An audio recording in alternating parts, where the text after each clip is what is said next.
Numbers chapter 1. On the first day of the 2nd month of the 2nd year after the Israelites had come out of the land of Egypt, the Lord spoke to Moses in the tent of meeting in the wilderness of Sinai. He said, "Take a census of the whole congregation of Israel by their clans and families, listing every man by name, one by one. You and Aaron are to number those who are 20 years of age or older by their divisions, everyone who can serve in Israel's army.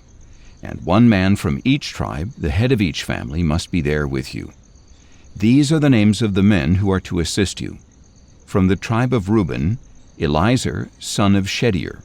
From Simeon, Shelumiel, son of Zurishaddai. From Judah, Nahshon, son of Amminadab. From Issachar, Nathanael, son of Zuar. From Zebulun, Eliab, son of Helon. From the sons of Joseph, from Ephraim, Elishama, son of Ammihud. And from Manasseh, Gamaliel, son of Pedazur. From Benjamin, Abidan, son of Gideoni. From Dan, Ahiezer, son of Ammishaddai. From Asher, Pagiel, son of Ochran. From Gad, Eliasaph, son of Duel. And from Naphtali, Ahira, son of Enan. These men were appointed from the congregation. They were the leaders of the tribes of their fathers, the heads of the clans of Israel. So Moses and Aaron took these men who had been designated by name, and on the first day of the 2nd month they assembled the whole congregation and recorded their ancestry by clans and families, counting one by one the names of those 20 years of age or older, just as the Lord had commanded Moses. So Moses numbered them in the wilderness of Sinai. From the sons of Reuben, the firstborn of Israel, according to the records of their clans and families, counting one by one the names of every male 20 years of age or older who could serve in the army, those registered to the tribe of Reuben numbered 46,500.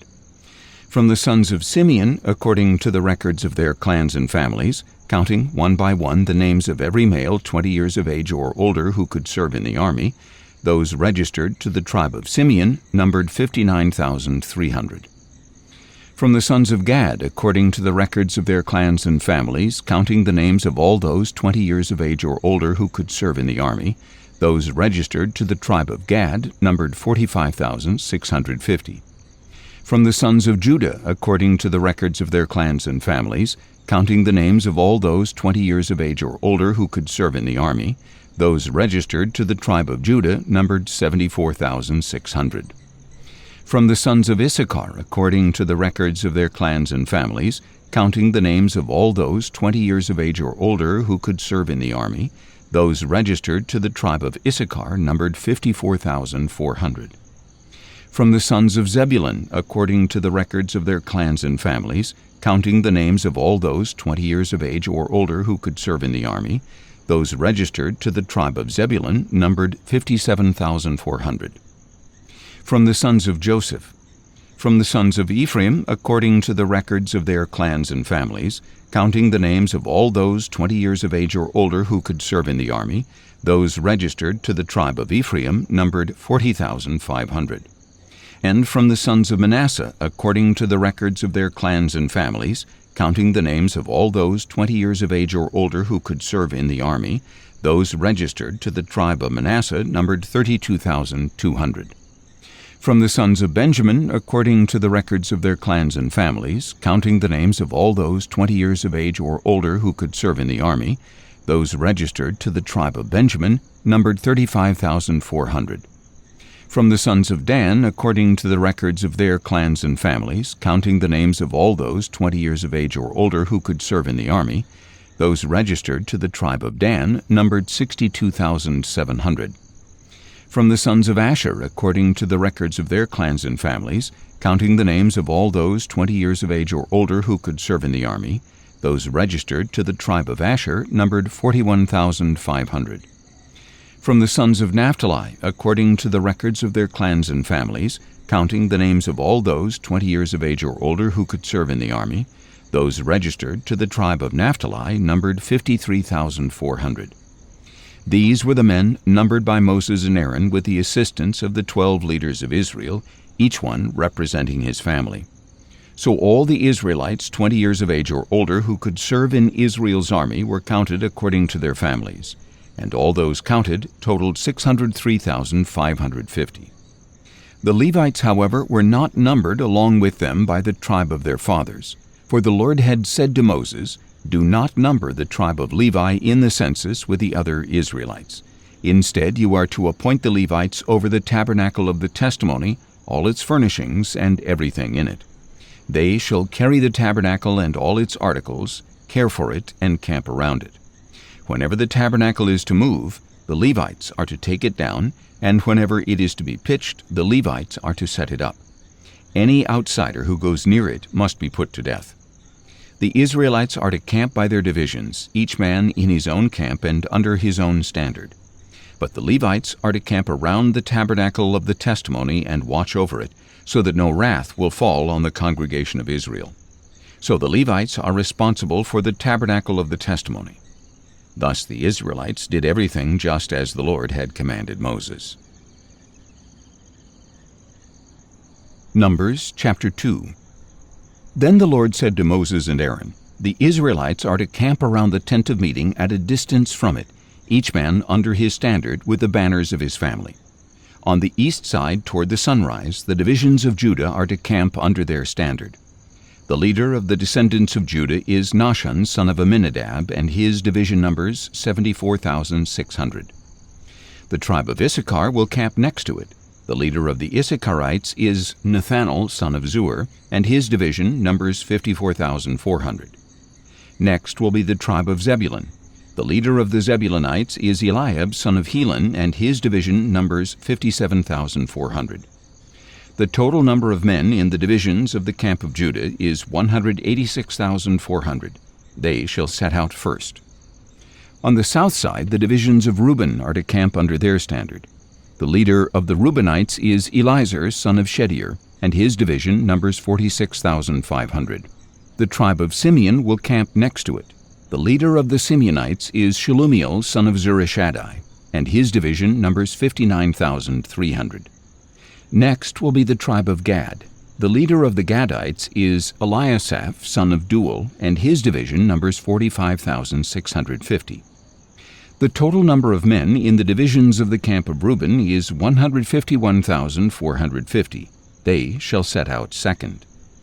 In the middle of the camps, the tent of meeting is to travel with the camp of the Levites. They are to set out in the order they encamped, each in his own place under his standard. On the west side, the divisions of Ephraim are to camp under their standard. The leader of the Ephraimites is Elishama, son of Ammihud, and his division numbers 40,500. The tribe of Manasseh will be next to it. The leader of the Manassites is Gamaliel, son of Pedazur, and his division numbers 32,200. Next will be the tribe of Benjamin. The leader of the Benjamites is Abidan, son of Gideoni, and his division numbers 35,400. The total number of men in the divisions of the camp of Ephraim is 108,100. They shall set out third. On the north side, the divisions of Dan are to camp under their standard. The leader of the Danites is Ahiezer, son of Ammishaddai, and his division numbers 62,700. The tribe of Asher will camp next to it. The leader of the Asherites is Pagiel, son of Ochran, and his division numbers 41,500. Next will be the tribe of Naphtali. The leader of the Naphtalites is Ahira, son of Enan, and his division numbers 53,400. The total number of men in the camp of Dan is 157,600. They shall set out last under their standards. These are the Israelites, numbered according to their families. The total of those counted in the camps by their divisions was 603,550. But the Levites were not counted among the other Israelites as the Lord had commanded Moses. So the Israelites did everything the Lord commanded Moses. They camped under their standards in this way and set out in the same way, each man with his clan and his family. Numbers chapter 3. This is the account of Aaron and Moses at the time the Lord spoke with Moses on Mount Sinai. These are the names of the sons of Aaron: Nadab the firstborn, then Abihu, Eleazar, and Ithamar. These were Aaron's sons, the anointed priests who were ordained to serve as priests. Nadab and Abihu, however, died in the presence of the Lord when they offered unauthorized fire before the Lord in the wilderness of Sinai. And since they had no sons, only Eleazar and Ithamar served as priests during the lifetime of their father Aaron. Then the Lord said to Moses, "Bring the tribe of Levi and present them to Aaron the priest to assist him. They are to perform duties for him and for the whole congregation before the tent of meeting, attending to the service of the tabernacle. They shall take care of all the furnishings of the tent of meeting and fulfill obligations for the Israelites by attending to the service of the tabernacle.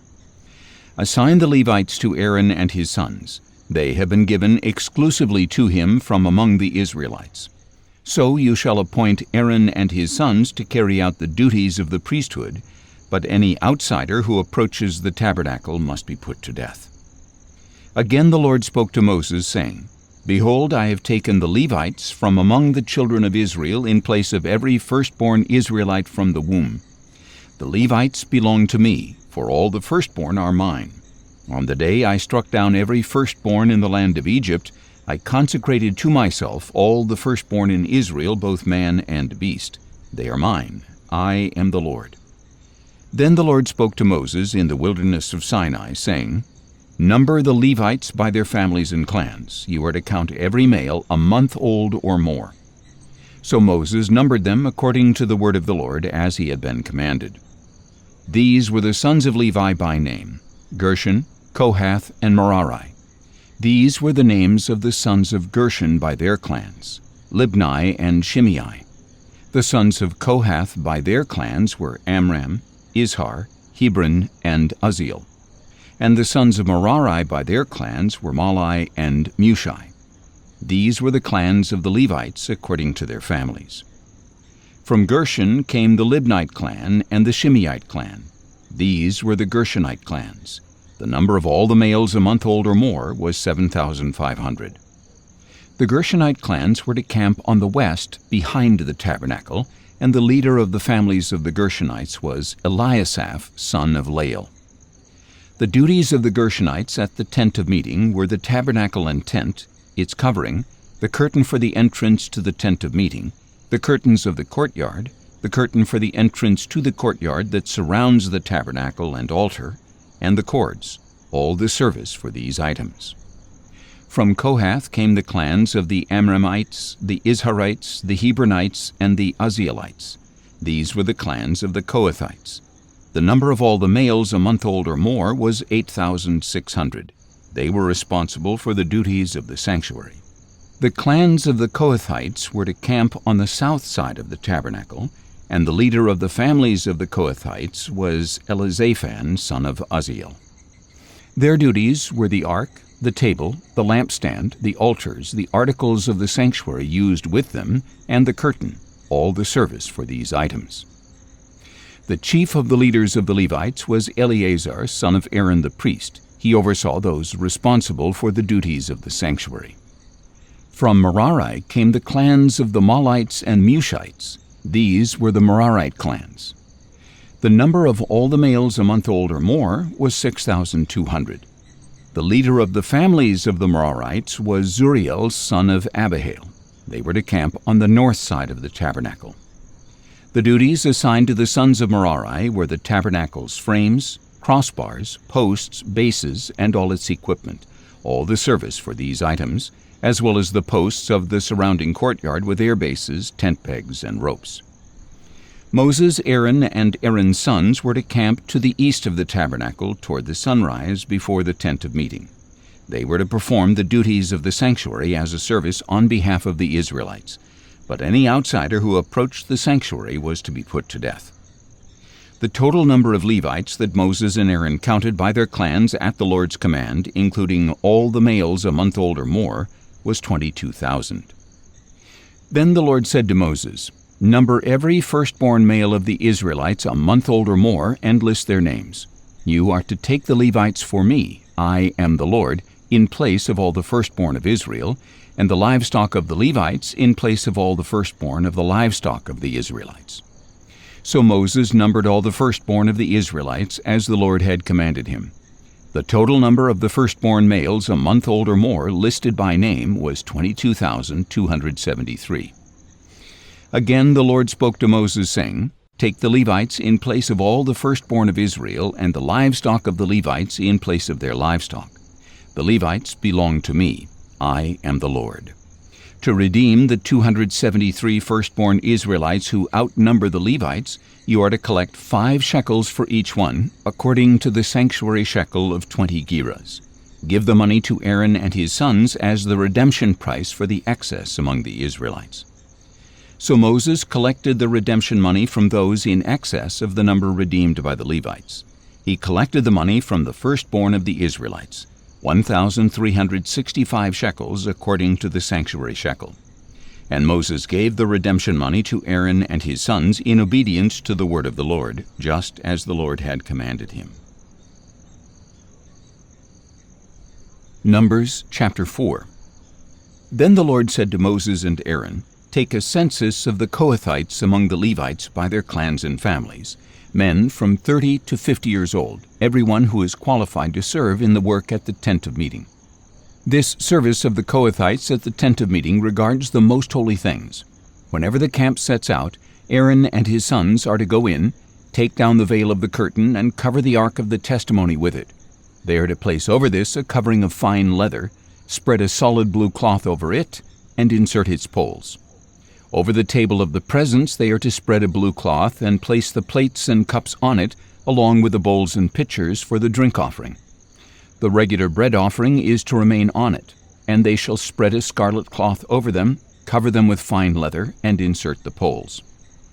They are to take a blue cloth and cover the lampstand used for light, together with its lamps, wick trimmers, and trays, as well as the jars of oil with which to supply it.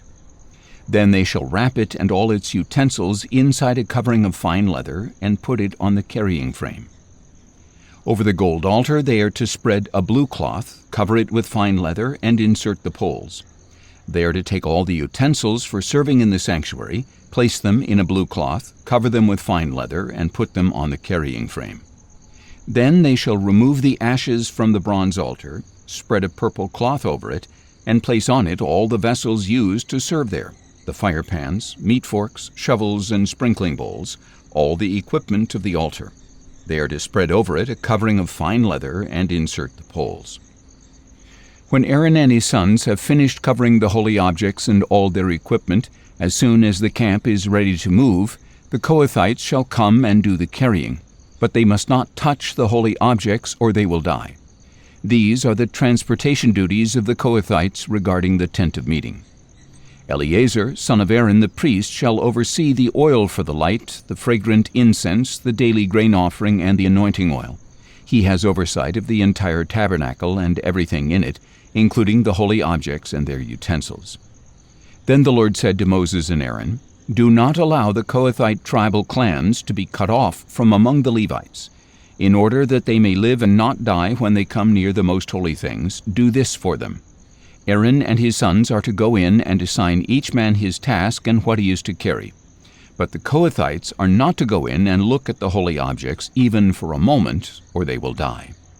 And the Lord said to Moses, Take a census of the Gershonites as well by their families and clans, from 30 to 50 years old, counting everyone who comes to serve in the work at the tent of meeting.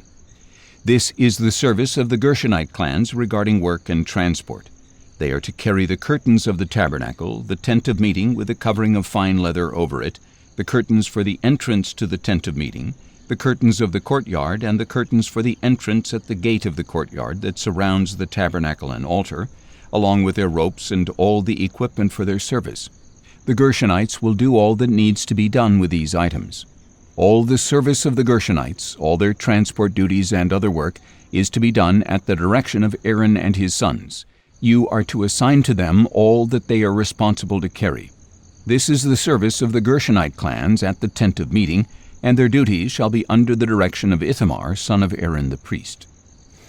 As for the sons of Merari, you are to number them by their clans and families, from 30 to 50 years old, counting everyone who comes to serve in the work of the tent of meeting.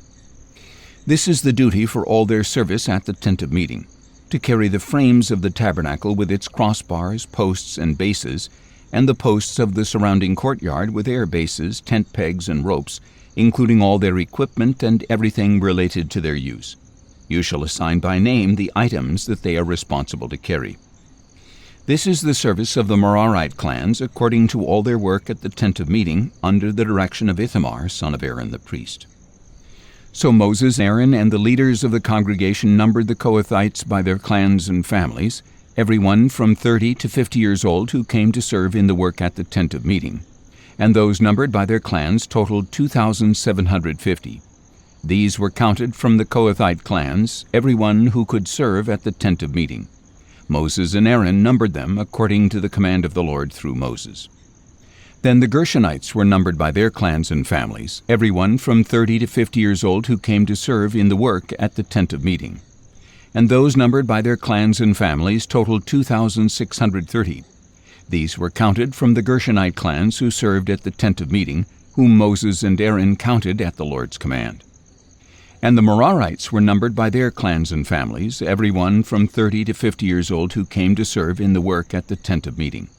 The men registered by their clans numbered 3,200. These were counted from the Merarite clans whom Moses and Aaron numbered at the Lord's command through Moses. So Moses, Aaron, and the leaders of Israel numbered by their clans and families all the Levites, from 30 to 50 years old who came to do the work of serving and carrying the tent of meeting. And the number of men was 8,580. At the Lord's command they were numbered through Moses, and each one was assigned his work and burden as the Lord had commanded Moses. Numbers chapter 5. Then the Lord said to Moses, "Command the Israelites to send away from the camp anyone with a skin disease, anyone who has a bodily discharge, and anyone who is defiled by a dead body. You must send away male and female alike. Send them outside the camp so they will not defile their camp where I dwell among them." So the Israelites did this, sending such people outside the camp. They did just as the Lord had instructed Moses. And the Lord said to Moses, "Tell the Israelites that when a man or woman acts unfaithfully against the Lord by committing any sin against another, that person is guilty and must confess the sin he has committed. He must make full restitution, add a fifth to its value, and give all this to the one he has wronged. But if a man has no relative to whom restitution can be made for the wrong, the restitution belongs to the Lord and must be given to the priest along with a ram of atonement by which the atonement is made for him. Every sacred contribution the Israelites bring to the priest shall belong to him. Each man's sacred gifts are his own, but whatever he gives to the priest will belong to the priest." Then the Lord said to Moses, "Speak to the Israelites and tell them that if any man's wife goes astray and is unfaithful to him by sleeping with another man, and it is concealed from her husband and her impurity is undetected, since there is no witness against her and she was not caught in the act, and if a feeling of jealousy comes over her husband and he suspects his wife who has defiled herself, or if a feeling of jealousy comes over him and he suspects her even though she has not defiled herself, then he is to bring his wife to the priest.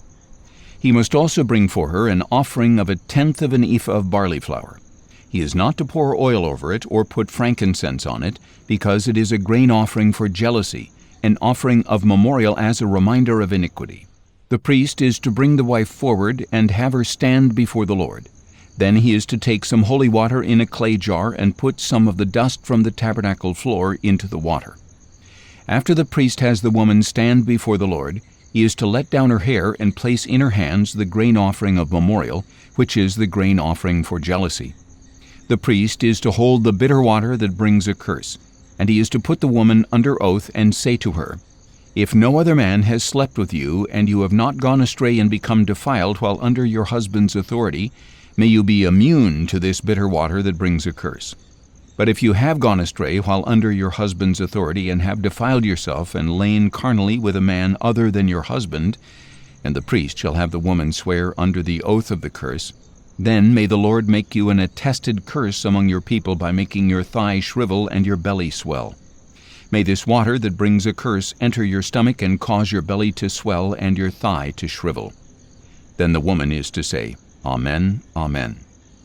And the priest shall write these curses on a scroll and wash them off into the bitter water. He is to have the woman drink the bitter water that brings a curse, and it will enter her and cause her bitter suffering. The priest shall take from her hand the grain offering for jealousy, wave it before the Lord, and bring it to the altar. Then the priest is to take a handful of the grain offering as a memorial portion and burn it on the altar. After that he is to have the woman drink the water. When he has made her drink the water, if she has defiled herself and been unfaithful to her husband, then the water that brings a curse will enter her and cause bitter suffering. Her belly will swell, her thigh will shrivel, and she will become accursed among her people. But if the woman has not defiled herself and is clean, she will be unaffected and able to conceive children. This is the law of jealousy when a wife goes astray and defiles herself while under her husband's authority, or when a feeling of jealousy comes over a husband and he suspects his wife. He is to have the woman stand before the Lord, and the priest is to apply to her this entire law. The husband will be free from guilt, but the woman shall bear her iniquity. Numbers chapter 6. And the Lord said to Moses, "Speak to the Israelites and tell them that if a man or woman makes a special vow, the vow of a Nazirite, to separate himself to the Lord, he is to abstain from wine and strong drink. He must not drink vinegar made from wine or strong drink, and he must not drink any grape juice or eat fresh grapes or raisins. All the days of his separation he is not to eat anything that comes from the grapevine, not even the seeds or skins. For the entire period of his vow of separation, no razor shall pass over his head. He must be holy until the time of his separation to the Lord is complete. He must let the hair of his head grow long. Throughout the days of his separation to the Lord, he must not go near a dead body. Even if his father or mother or brother or sister should die, he is not to defile himself, because the crown of consecration to his God is upon his head. Throughout the time of his separation, he is holy to the Lord. If someone suddenly dies in his presence and defiles his consecrated head of hair, he must shave his head on the day of his cleansing, the 7th day. On the 8th day he must bring 2 turtle doves or 2 young pigeons to the priest at the entrance to the tent of meeting, and the priest is to offer one as a sin offering and the other as a burnt offering to make atonement for him, because he has sinned by being in the presence of the dead body. On that day he must consecrate his head again. He must rededicate his time of separation to the Lord and bring a year-old male lamb as a guilt offering. But the preceding days shall not be counted, because his separation was defiled. Now this is the law of the Nazirite when his time of separation is complete. He must be brought to the entrance to the tent of meeting, and he is to present an offering to the Lord of an unblemished year-old male lamb as a burnt offering, an unblemished year-old female lamb as a sin offering, and an unblemished ram as a peace offering, together with their grain offerings and drink offerings, and a basket of unleavened cakes made from fine flour mixed with oil, and unleavened wafers coated with oil. The priest is to present all these before the Lord and make the sin offering and the burnt offering. He shall also offer the ram as a peace offering to the Lord, along with a basket of unleavened bread. And the priest is to offer the accompanying grain offering and drink offering. Then at the entrance to the tent of meeting, the Nazirite is to shave his consecrated head, take the hair, and put it on the fire under the peace offering.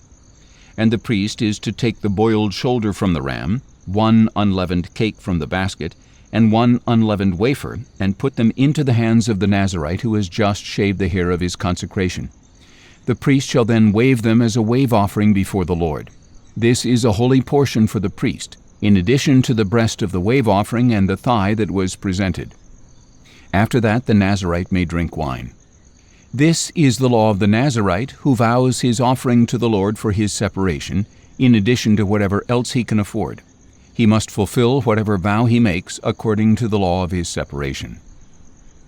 Then the Lord said to Moses, "Tell Aaron and his sons, this is how you are to bless the Israelites. Say to them, 'May the Lord bless you and keep you. May the Lord cause his face to shine upon you and be gracious to you. May the Lord lift up his countenance toward you and give you peace. So they shall put my name on the Israelites, and I will bless them.'" Numbers chapter 7. On the day Moses finished setting up the tabernacle, he anointed and consecrated it and all its furnishings, along with the altar and all its utensils.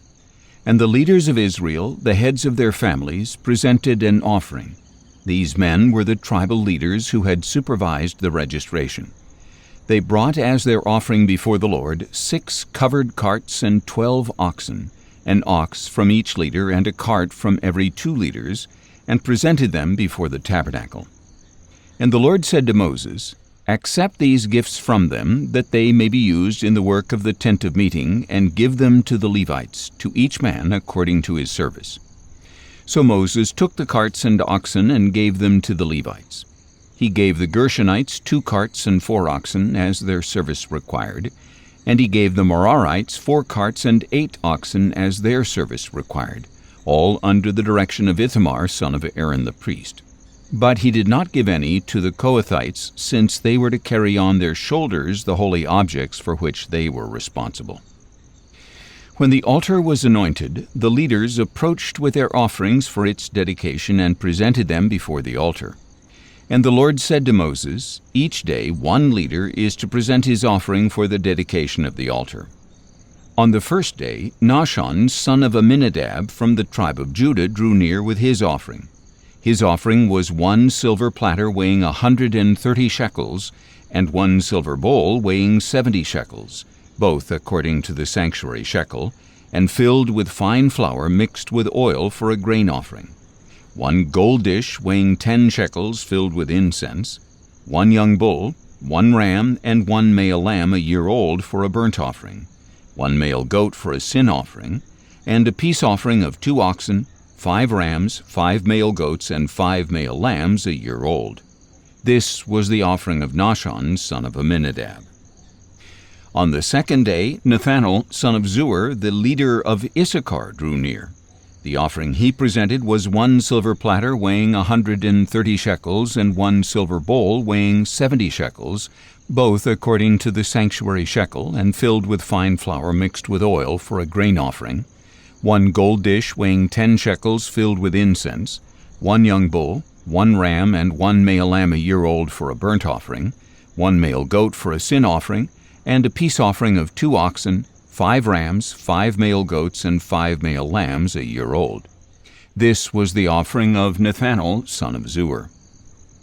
On the third day, Eliab, son of Helon, the leader of the Zebulunites, drew near. His offering was 1 silver platter weighing 130 shekels, and 1 silver bowl weighing 70 shekels, both according to the sanctuary shekel, and filled with fine flour mixed with oil for a grain offering, 1 gold dish weighing 10 shekels filled with incense, 1 young bull, 1 ram, and 1 male lamb a year old for a burnt offering, 1 male goat for a sin offering, and a peace offering of 2 oxen, 5 rams, 5 male goats, and 5 male lambs a year old.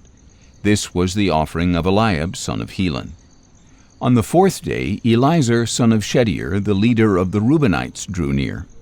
His offering was 1 silver platter weighing 130 shekels, and 1 silver bowl weighing 70 shekels, both according to the sanctuary shekel, and filled with fine flour mixed with oil for a grain offering, 1 gold dish weighing 10 shekels filled with incense, 1 young bull, 1 ram, and 1 male lamb a year old for a burnt offering, 1 male goat for a sin offering, and a peace offering of 2 oxen, 5 rams, 5 male goats, and 5 male lambs a year old. This was the offering of Eliezer, son of Shedeur. On the fifth day, Shelumiel, son of Zurishaddai, the leader of the Simeonites, drew near. His offering was 1 silver platter weighing 130 shekels, and 1 silver bowl weighing 70 shekels, both according to the sanctuary shekel, and filled with fine flour mixed with oil for a grain offering, 1 gold dish weighing 10 shekels filled with incense, 1 young bull, 1 ram, and 1 male lamb a year old for a burnt offering, 1 male goat for a sin offering, and a peace offering of 2 oxen, 5 rams, 5 male goats, and 5 male lambs a year old. This was the offering of Shelumiel, son of Zurishaddai. On the sixth day, Eliasaph, son of Deuel, the leader of the Gadites, drew near. His offering was 1 silver platter weighing 130 shekels, and 1 silver bowl weighing 70 shekels, both according to the sanctuary shekel, and filled with fine flour mixed with oil for a grain offering, 1 gold dish weighing 10 shekels filled with incense, 1 young bull, 1 ram, and 1 male lamb a year old for a burnt offering, 1 male goat for a sin offering, and a peace offering of 2 oxen, 5 rams, 5 male goats, and 5 male lambs a year old. This was the offering of Eliasaph, son of Deuel. On the 7th day, Elishama, son of Ammihud, the leader of the Ephraimites, drew near. His offering was 1 silver platter weighing 130 shekels, and 1 silver bowl weighing 70 shekels, both according to the sanctuary shekel, and filled with fine flour mixed with oil for a grain offering. 1 gold dish weighing 10 shekels, filled with incense. 1 young bull, 1 ram, and 1 male lamb a year old for a burnt offering. 1 male goat for a sin offering, and a peace offering of 2 oxen, 5 rams, 5 male goats, and 5 male lambs a year old. This was the offering of Elishama, son of Ammihud. On the 8th day, Gamaliel, son of Pedazur, the leader of the Manassites, drew near. His offering was 1 silver platter weighing 130 shekels, and 1 silver bowl weighing 70 shekels, both according to the sanctuary shekel, and filled with fine flour mixed with oil for a grain offering. 1 gold dish weighing 10 shekels, filled with incense. 1 young bull, 1 ram, and 1 male lamb a year old for a burnt offering. 1 male goat for a sin offering, and a peace offering of 2 oxen, 5 rams, 5 male goats, and 5 male lambs a year old. This was the offering of Gamaliel, son of Pedazur. On the 9th day, Abidan, son of Gideoni, the leader of the Benjamites, drew near. His offering was 1 silver platter weighing 130 shekels, and 1 silver bowl weighing 70 shekels, both according to the sanctuary shekel, and filled with fine flour mixed with oil for a grain offering. 1 gold dish weighing 10 shekels, filled with incense. 1 young bull, 1 ram, and 1 male lamb a year old for a burnt offering. 1 male goat for a sin offering, and a peace offering of 2 oxen, 5 rams, 5 male goats, and 5 male lambs a year old. This was the offering of Abidan, son of Gideoni. On the 10th day, Ahiezer, son of Ammishaddai, the leader of the Danites, drew near. His offering was 1 silver platter weighing 130 shekels, and 1 silver bowl weighing 70 shekels, both according to the sanctuary shekel, and filled with fine flour mixed with oil for a grain offering. 1 gold dish weighing 10 shekels, filled with incense. 1 young bull, 1 ram, and 1 male lamb a year old for a burnt offering. 1 male goat for a sin offering, and a peace offering of 2 oxen, 5 rams, 5 male goats, and 5 male lambs a year old. This was the offering of Ahiezer, son of Ammishaddai. On the 11th day, Pagiel, son of Ochran, the leader of the Asherites, drew near. His offering was 1 silver platter weighing 130 shekels, and 1 silver bowl weighing 70 shekels, both according to the sanctuary shekel, and filled with fine flour mixed with oil for a grain offering. 1 gold dish weighing 10 shekels, filled with incense. 1 young bull, 1 ram, and 1 male lamb a year old for a burnt offering. 1 male goat for a sin offering, and a peace offering of 2 oxen, 5 rams, 5 male goats, and 5 male lambs a year old. This was the offering of Pagiel, son of Ochran. On the 12th day, Ahira, son of Enan, the leader of the Naphtalites, drew near. His offering was 1 silver platter weighing 130 shekels, and 1 silver bowl weighing 70 shekels, both according to the sanctuary shekel, and filled with fine flour mixed with oil for a grain offering. 1 gold dish weighing 10 shekels, filled with incense. 1 young bull, 1 ram, and 1 male lamb a year old for a burnt offering. 1 male goat for a sin offering, and a peace offering of 2 oxen, 5 rams, 5 male goats, and 5 male lambs a year old. This was the offering of Ahira, son of Enan.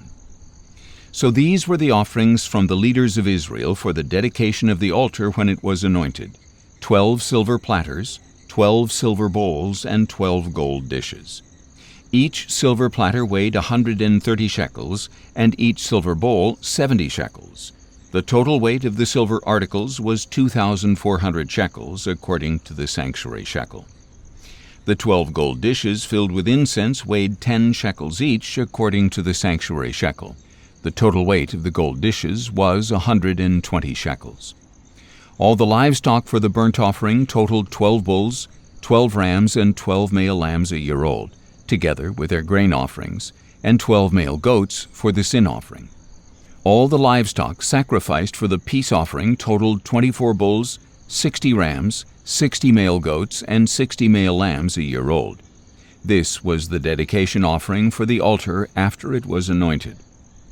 When Moses entered the tent of meeting to speak with the Lord, he heard the voice speaking to him from between the two cherubim above the mercy seat on the ark of the testimony. Thus the Lord spoke to him. Numbers chapter 8. Then the Lord said to Moses, "Speak to Aaron and tell him, when you set up the 7 lamps, they are to light the area in front of the lampstand." And Aaron did so. He set up the lamps facing toward the front of the lampstand, just as the Lord had commanded Moses. This is how the lampstand was constructed. It was made of hammered gold from its base to its blossoms, fashioned according to the pattern the Lord had shown Moses. Again the Lord spoke to Moses, saying, "Take the Levites from among the Israelites and make them ceremonially clean. This is what you must do to cleanse them. Sprinkle them with the water of purification. Have them shave their whole bodies and wash their clothes, and so purify themselves. Then have them take a young bull with its grain offering of fine flour mixed with oil, and you are to take a second young bull for a sin offering. Bring the Levites before the tent of meeting and assemble the whole congregation of Israel. You are to present the Levites before the Lord and have the Israelites lay their hands upon them. Aaron is to present the Levites before the Lord as a wave offering from the sons of Israel, so that they may perform the service of the Lord. And the Levites are to lay their hands on the heads of the bulls and offer to the Lord one as a sin offering and the other as a burnt offering, to make atonement for the Levites. You are to have the Levites stand before Aaron and his sons and then present them before the Lord as a wave offering. In this way you shall separate the Levites from the rest of the Israelites, and the Levites will belong to me. After you have cleansed them and presented them as a wave offering, they may come to serve at the tent of meeting. For the Levites have been wholly given to me from among the sons of Israel. I have taken them for myself in place of all who come first from the womb, the firstborn of all the sons of Israel. For every firstborn male in Israel is mine, both man and beast. I set them apart for myself on the day I struck down all the firstborn in the land of Egypt. But I have taken the Levites in place of all the firstborn among the sons of Israel, and I have given the Levites as a gift to Aaron and his sons from among the Israelites to perform the service for the Israelites at the tent of meeting and to make atonement on their behalf, so that no plague will come against the Israelites when they approach the sanctuary." So Moses, Aaron, and the whole congregation of Israel did with the Levites everything that the Lord had commanded Moses they should do. The Levites purified themselves and washed their clothes, and Aaron presented them as a wave offering before the Lord. Aaron also made atonement for them to cleanse them. After that the Levites came to perform their service at the tent of meeting in the presence of Aaron and his sons. Thus they did with the Levites, just as the Lord had commanded Moses. And the Lord said to Moses, "This applies to the Levites. Men 25 years of age or older shall enter to perform the service in the work at the tent of meeting. But at the age of 50 they must retire from performing the work and no longer serve. After that they may assist their brothers in fulfilling their duties at the tent of meeting, but they themselves are not to do the work. This is how you are to assign responsibilities to the Levites." Numbers chapter 9. In the first month of the second year after Israel had come out of the land of Egypt, the Lord spoke to Moses in the wilderness of Sinai. The Israelites are to observe the Passover at its appointed time. You are to observe it at the appointed time, at twilight on the 14th day of this month, in accordance with its statutes and ordinances. So Moses told the Israelites to observe the Passover, and they did so in the wilderness of Sinai at twilight on the 14th day of the first month. The Israelites did everything just as the Lord had commanded Moses.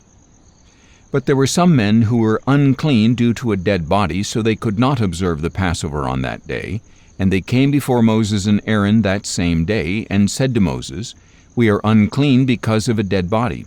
But why should we be excluded from presenting the Lord's offering with the other Israelites at the appointed time?" "Wait here until I find out what the Lord commands concerning you," Moses replied. Then the Lord said to Moses, "Tell the Israelites, when any one of you or your descendants is unclean because of a dead body, or is away on a journey, he may still observe the Passover to the Lord. Such people are to observe it at twilight on the 14th day of the second month. They are to eat the lamb together with unleavened bread and bitter herbs. They may not leave any of it until morning or break any of its bones. They must observe the Passover according to all its statutes. But if a man who is ceremonially clean and is not on a journey still fails to observe the Passover, he must be cut off from his people because he did not present the Lord's offering at its appointed time. That man will bear the consequences of his sin. If a foreigner dwelling among you wants to observe the Passover to the Lord, he is to do so according to the Passover statute and its ordinances. You are to apply the same statute to both the foreigner and the native of the land. On the day that the tabernacle, the tent of testimony, was set up, the cloud covered it and appeared like fire above the tabernacle from evening until morning. It remained that way continually. The cloud would cover the tabernacle by day, and at night it would appear like fire. Whenever the cloud was lifted from above the tent, the Israelites would set out, and wherever the cloud settled, there the Israelites would camp. At the Lord's command, the Israelites set out, and at the Lord's command they camped. As long as the cloud remained over the tabernacle, they remained encamped. Even when the cloud lingered over the tabernacle for many days, the Israelites kept the Lord's charge and did not set out. Sometimes the cloud remained over the tabernacle for only a few days, and they would camp at the Lord's command and set out at the Lord's command. Sometimes the cloud remained only from evening until morning, and when it lifted in the morning they would set out. Whether it was by day or by night, when the cloud was taken up, they would set out. Whether the cloud lingered for 2 days, a month, or longer, the Israelites camped and did not set out as long as the cloud remained over the tabernacle. But when it was lifted, they would set out. They camped at the Lord's command, and they set out at the Lord's command. They carried out the Lord's charge according to his command through Moses. Numbers chapter 10. Then the Lord said to Moses, "Make 2 trumpets of hammered silver to be used for calling the congregation and for having the camps set out. When both are sounded, the whole congregation is to assemble before you at the entrance to the tent of meeting. But if only one is sounded, then the leaders, the heads of the clans of Israel, are to gather before you. When you sound short blasts, the camps that lie on the east side are to set out. When you sound the short blasts a second time, the camps that lie on the south side are to set out. The blasts are to signal them to set out. To convene the assembly, you are to sound long blasts, not short ones. The sons of Aaron, the priests, are to sound the trumpets. This shall be a permanent statute for you and the generations to come. When you enter into battle in your land against an adversary who attacks you, sound short blasts on the trumpets, and you will be remembered before the Lord your God and saved from your enemies. And on your joyous occasions, your appointed feasts, and the beginning of each month, you are to blow the trumpets over your burnt offerings and fellowship offerings to serve as a reminder for you before your God. I am the Lord your God. On the 20th day of the second month of the second year, the cloud was lifted from above the tabernacle of the testimony, and the Israelites set out from the wilderness of Sinai, traveling from place to place, until the cloud settled in the wilderness of Paran. They set out this first time according to the Lord's command through Moses. First, the divisions of the camp of Judah set out under their standard, with Nahshon, son of Amminadab, in command. Nathanael, son of Zuar, was over the division of the tribe of Issachar, and Eliab, son of Helon, was over the division of the tribe of Zebulun. Then the tabernacle was taken down, and the Gershonites and Merarites set out, transporting it. Then the divisions of the camp of Reuben set out under their standard, with Elizur, son of Shedeur, in command. Shelumiel, son of Zurishaddai, was over the division of the tribe of Simeon, and Eliasaph, son of Deuel, was over the division of the tribe of Gad. Then the Kohathites set out, transporting the holy objects. The tabernacle was to be set up before their arrival. Next, the divisions of the camp of Ephraim set out under their standard, with Elishama, son of Ammihud, in command. Gamaliel, son of Pedazur, was over the division of the tribe of Manasseh, and Abidan, son of Gideoni, was over the division of the tribe of Benjamin. Finally, the divisions of the camp of Dan set out under their standard, serving as the rear guard for all units, with Ahiezer, son of Ammishaddai, in command. Pagiel, son of Ochran, was over the division of the tribe of Asher, and Ahira, son of Enan, was over the division of the tribe of Naphtali. This was the order of march for the Israelite divisions as they set out. Then Moses said to Hobab, the son of Moses' father-in-law Reuel the Midianite, "We are setting out for the place of which the Lord said, 'I will give it to you.' Come with us, and we will treat you well, for the Lord has promised good things to Israel." "I will not go," Hobab replied. "Instead, I am going back to my own land and my own people." "Please do not leave us," Moses said, "since you know where we should camp in the wilderness, and you can serve as our eyes. If you come with us, we will share with you whatever good things the Lord gives us." So they set out on a 3-day journey from the mountain of the Lord, with the ark of the covenant of the Lord traveling ahead of them for those 3 days to seek a resting place for them. And the cloud of the Lord was over them by day when they set out from the camp. Whenever the ark set out, Moses would say, "Rise up, O Lord, may your enemies be scattered, may those who hate you flee before you." And when it came to rest, he would say, "Return, O Lord, to the countless thousands of Israel." Numbers chapter 11. Soon the people began to complain about their hardship in the hearing of the Lord. And when he heard them, his anger was kindled, and fire from the Lord blazed among them and consumed the outskirts of the camp. And the people cried out to Moses, and he prayed to the Lord, and the fire died down. So that place was called Taberah, because the fire of the Lord had burned among them. Meanwhile the rabble among them had a strong craving for other food, and again the Israelites wept and said, "Who will feed us meat? We remember the fish we ate freely in Egypt, along with the cucumbers, melons, leeks, onions, and garlic. But now our appetite is gone, there is nothing to see but this manna." Now the manna resembled coriander seed, and its appearance was like that of gum resin. The people walked around and gathered it, ground it on a hand mill or crushed it in a mortar, then boiled it in a cooking pot or shaped it into cakes. It tasted like pastry baked with fine oil. When the dew fell on the camp at night, the manna would fall with it. Then Moses heard the people of family after family weeping at the entrances to their tents, and the anger of the Lord was kindled greatly, and Moses was also displeased. So Moses asked the Lord, "Why have you brought this trouble on your servant? Why have I not found favor in your sight, that you have laid upon me the burden of all these people? Did I conceive all these people? Did I give them birth, so that you should tell me, 'Carry them in your bosom as a nurse carries an infant to the land that you swore to give their fathers'? Where can I get meat for all these people? For they keep crying out to me, 'Give us meat to eat.' I cannot carry all these people by myself. It is too burdensome for me. If this is how you are going to treat me, please kill me right now, if I have found favor in your eyes, and let me not see my own wretchedness." Then the Lord said to Moses, "Bring me 70 of the elders of Israel, known to you as leaders and officers of the people. Bring them to the tent of meeting and have them stand there with you. And I will come down and speak with you there, and I will take some of the Spirit that is on you and put that Spirit on them. They will help you bear the burden of the people, so that you do not have to bear it by yourself.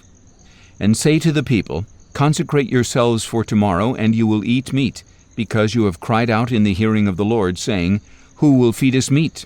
For we were better off in Egypt.' Therefore the Lord will give you meat, and you will eat. You will eat it not for 1 or 2 days, nor for 5 or 10 or 20 days, but for a whole month, until it comes out of your nostrils and makes you nauseous, because you have rejected the Lord who is among you, and have cried out before him, saying, 'Why did we ever leave Egypt?'" But Moses replied, "Here I am among 600,000 men on foot, yet you say, 'I will give them meat, and they will eat for a month.' If all our flocks and herds were slaughtered for them, would they have enough? Or if all the fish in the sea were caught for them, would they have enough?" The Lord answered Moses, "Is the Lord's arm too short? Now you will see whether or not my word will come to pass." So Moses went out and relayed to the people the words of the Lord, and he gathered 70 of the elders of the people and had them stand around the tent. Then the Lord came down in the cloud and spoke to him, and he took some of the Spirit that was on Moses and placed that Spirit on the 70 elders. As the Spirit rested on them, they prophesied, but they never did so again. 2 men, however, had remained in the camp, one named Eldad and the other Medad, and the Spirit rested on them.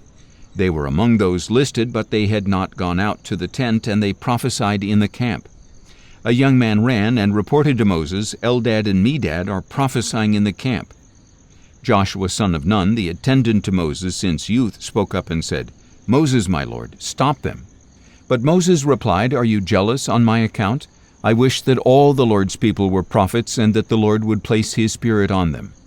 Then Moses returned to the camp along with the elders of Israel. Now a wind sent by the Lord came up, drove in quail from the sea, and brought them near the camp about 2 cubits above the surface of the ground, for a day's journey in every direction around the camp. All that day and night and all the next day the people stayed up gathering the quail. No one gathered less than 10 homers, and they spread them out all around the camp.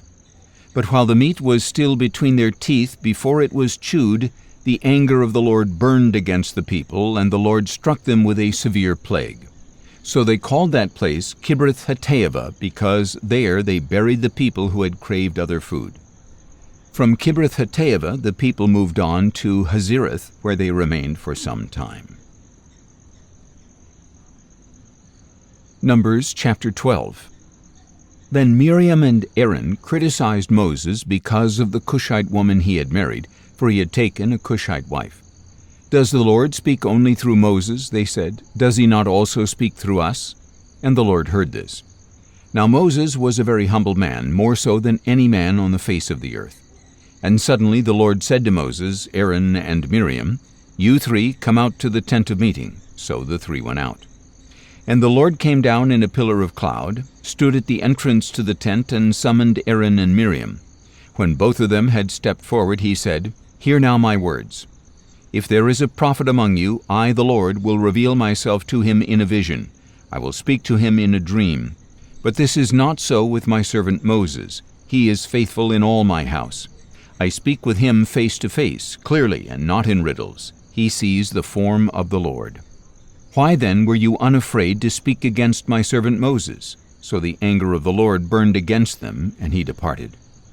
As the cloud lifted from above the tent, suddenly Miriam became leprous, white as snow. Aaron turned toward her, saw that she was leprous, and said to Moses, "My Lord, please do not hold against us this sin we have so foolishly committed. Please do not let her be like a stillborn infant whose flesh is half consumed when he comes out of his mother's womb." So Moses cried out to the Lord, "O God, please heal her." But the Lord answered Moses, "If her father had but spit in her face, would she not have been in disgrace for 7 days? Let her be confined outside the camp for 7 days. After that she may be brought back in." So Miriam was confined outside the camp for 7 days, and the people did not move on until she was brought in again. After that the people set out from Hazereth and camped in the wilderness of Paran. Numbers chapter 13. And the Lord said to Moses, "Send out for yourself men to spy out the land of Canaan, which I am giving to the Israelites. From each of their fathers' tribes send 1 man who is a leader among them." So at the consent of the Lord, Moses sent them out from the wilderness of Paran. All the men were leaders of the Israelites, and these were their names. From the tribe of Reuben, Shemuah son of Zachar. From the tribe of Simeon, Shaphat son of Hori. From the tribe of Judah, Caleb son of Jephunneh. From the tribe of Issachar, Igal son of Joseph. From the tribe of Ephraim, Hoshea son of Nun. From the tribe of Benjamin, Paltai son of Raphu. From the tribe of Zebulun, Gadiel son of Sodai. From the tribe of Manasseh, a tribe of Joseph, Gadai son of Susai. From the tribe of Dan, Amiel son of Gemalli. From the tribe of Asher, Sethur son of Michael. From the tribe of Naphtali, Nabai son of Vophsi. And from the tribe of Gad, Geuel son of Machai. These were the names of the men Moses sent to spy out the land, and Moses gave to Hoshea son of Nun the name Joshua. When Moses sent them to spy out the land of Canaan, he told them, "Go up through the Negev and into the hill country. See what the land is like and whether its people are strong or weak, few or many. Is the land where they live good or bad? Are the cities where they dwell open camps or fortifications? Is the soil fertile or unproductive? Are there trees in it or not? Be courageous and bring back some of the fruit of the land." It was the season for the first ripe grapes. So they went up and spied out the land from the wilderness of Zin as far as Rehob toward Lebo-Hamath. They went up through the Negev and came to Hebron, where Ahiman, Sheshai, and Talmai, the descendants of Anak, dwelled. It had been built 7 years before Zoan in Egypt. When they came to the valley of Eshcol, they cut down a branch with a single cluster of grapes, which they carried on a pole between 2 men. They also took some pomegranates and figs. Because of the cluster of grapes the Israelites cut there, that place was called the Valley of Eshcol. After 40 days, the men returned from spying out the land, and they went back to Moses, Aaron, and the whole congregation of Israel in the wilderness of Paran at Kadesh. They brought back a report for the whole congregation and showed them the fruit of the land. And they gave this account to Moses: "We went into the land to which you sent us, and indeed it is flowing with milk and honey. Here is some of its fruit. Nevertheless, the people living in the land are strong, and the cities are large and fortified. We even saw the descendants of Anak there. The Amalekites live in the land of the Negev. The Hittites, Jebusites, and Amorites live in the hill country, and the Canaanites live by the sea and along the Jordan." Then Caleb quieted the people before Moses and said, "We must go up and take possession of the land, for we can certainly conquer it." But the men who had gone up with him replied, "We cannot go up against the people, for they are stronger than we are." So they gave the Israelites a bad report about the land that they had spied out. "The land we explored devours its inhabitants, and all the people we saw there are great in stature. We even saw the Nephilim there, the descendants of Anak that come from the Nephilim. We seemed like grasshoppers in our own sight, and we must have seemed the same to them." Numbers chapter 14. Then the whole congregation lifted up their voices and cried out, and that night the people wept. All the Israelites grumbled against Moses and Aaron, and the whole congregation said to them, "If only we had died in the land of Egypt, or if only we had died in this wilderness. Why is the Lord bringing us into this land to fall by the sword? Our wives and children will become plunder. Would it not be better for us to go back to Egypt?" So they said to one another, "Let us appoint a leader and return to Egypt." Then Moses and Aaron fell face down before the whole assembly of the congregation of Israel. Joshua son of Nun and Caleb son of Jephunneh, who were among those who had spied out the land, tore their clothes and said to the whole congregation of Israel, "The land we passed through and explored is an exceedingly good land. If the Lord delights in us, He will bring us into this land, a land flowing with milk and honey, and He will give it to us. Only do not rebel against the Lord, and do not be afraid of the people of the land, for they will be like bread for us. Their protection has been removed, and the Lord is with us. Do not be afraid of them." But the whole congregation threatened to stone Joshua and Caleb. Then the glory of the Lord appeared to all the Israelites at the tent of meeting. And the Lord said to Moses, "How long will this people treat me with contempt? How long will they refuse to believe in me, despite all the signs I have performed among them? I will strike them with a plague and destroy them, and I will make you into a nation greater and mightier than they are." But Moses said to the Lord, "The Egyptians will hear of it, for by your strength you brought this people from among them, and they will tell it to the inhabitants of this land. They have already heard that you, O Lord, are in the midst of this people, that you, O Lord, have been seen face to face, that your cloud stands over them, and that you go before them in a pillar of cloud by day and a pillar of fire by night. If you kill this people as one man, the nations who have heard of your fame will say, 'Because the Lord was unable to bring this people into the land He swore to give them, He has slaughtered them in the wilderness.' So now I pray, may the power of my Lord be magnified, just as you have declared. The Lord is slow to anger and abounding in loving devotion, forgiving iniquity and transgression. Yet He will by no means leave the guilty unpunished. He will visit the iniquity of the fathers upon their children to the 3rd and 4th generation. Pardon, I pray, the iniquity of this people in keeping with the greatness of your loving devotion, just as you have forgiven them ever since they left Egypt." "I have pardoned them as you requested," the Lord replied. "Yet as surely as I live, and as surely as the whole earth is filled with the glory of the Lord, not one of the men who have seen my glory and the signs I performed in Egypt and in the wilderness, yet have tested me and disobeyed me these 10 times, not one will ever see the land that I swore to give their fathers. None of those who have treated me with contempt will see it. But because my servant Caleb has a different spirit and has followed me wholeheartedly, I will bring him into the land he has entered, and his descendants will inherit it. Now since the Amalekites and Canaanites are living in the valleys, turn back tomorrow and head for the wilderness along the route to the Red Sea." Then the Lord said to Moses and Aaron, "How long will this wicked congregation grumble against me? I have heard the complaints that the Israelites are making against me. So tell them, 'As surely as I live, declares the Lord, I will do to you exactly as I heard you say. Your bodies will fall in this wilderness, all who were numbered in the census, every one 20 years of age or older, because you have grumbled against me. Surely none of you will enter the land in which I swore to settle you, except Caleb son of Jephunneh and Joshua son of Nun. But I will bring your children, whom you said would become plunder, into the land you have rejected, and they will enjoy it. As for you, however, your bodies will fall in this wilderness. Your children will be shepherds in the wilderness for 40 years, and they will suffer for your unfaithfulness until the last of your bodies lies in the wilderness.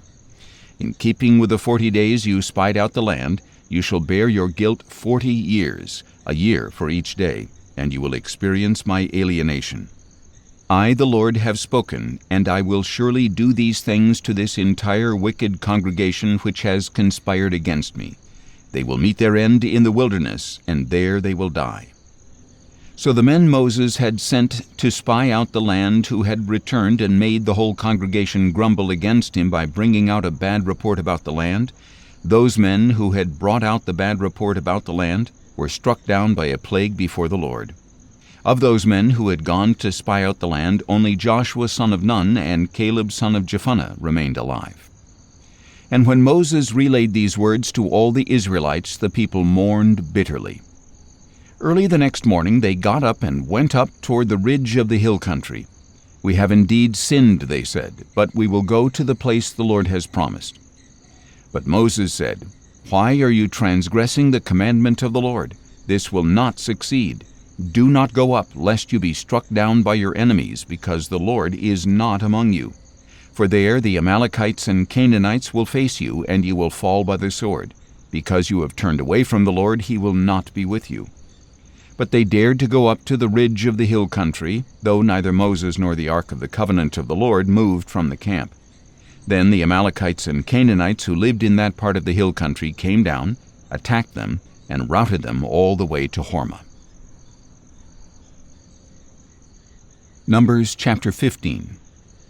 Then the Lord said to Moses, "Speak to the Israelites and tell them, after you enter the land that I am giving you as a home, and you present an offering made by fire to the Lord from the herd or flock to produce a pleasing aroma to the Lord, either a burnt offering or a sacrifice, for a special vow or freewill offering or appointed feast, then the one presenting his offering to the Lord shall also present a grain offering of 1/10 of an ephah of fine flour mixed with 1/4 hin of olive oil.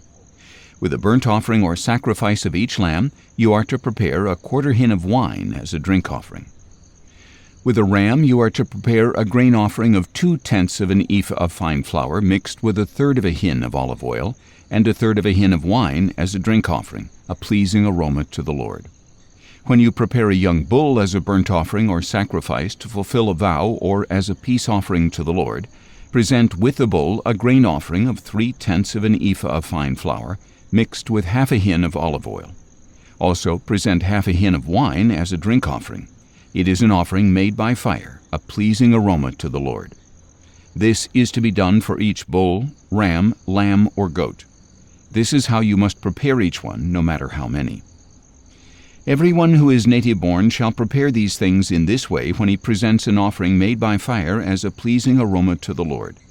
And for the generations to come, if a foreigner residing with you or someone else among you wants to prepare an offering made by fire as a pleasing aroma to the Lord, he is to do exactly as you do. The assembly is to have the same statute both for you and for the foreign resident.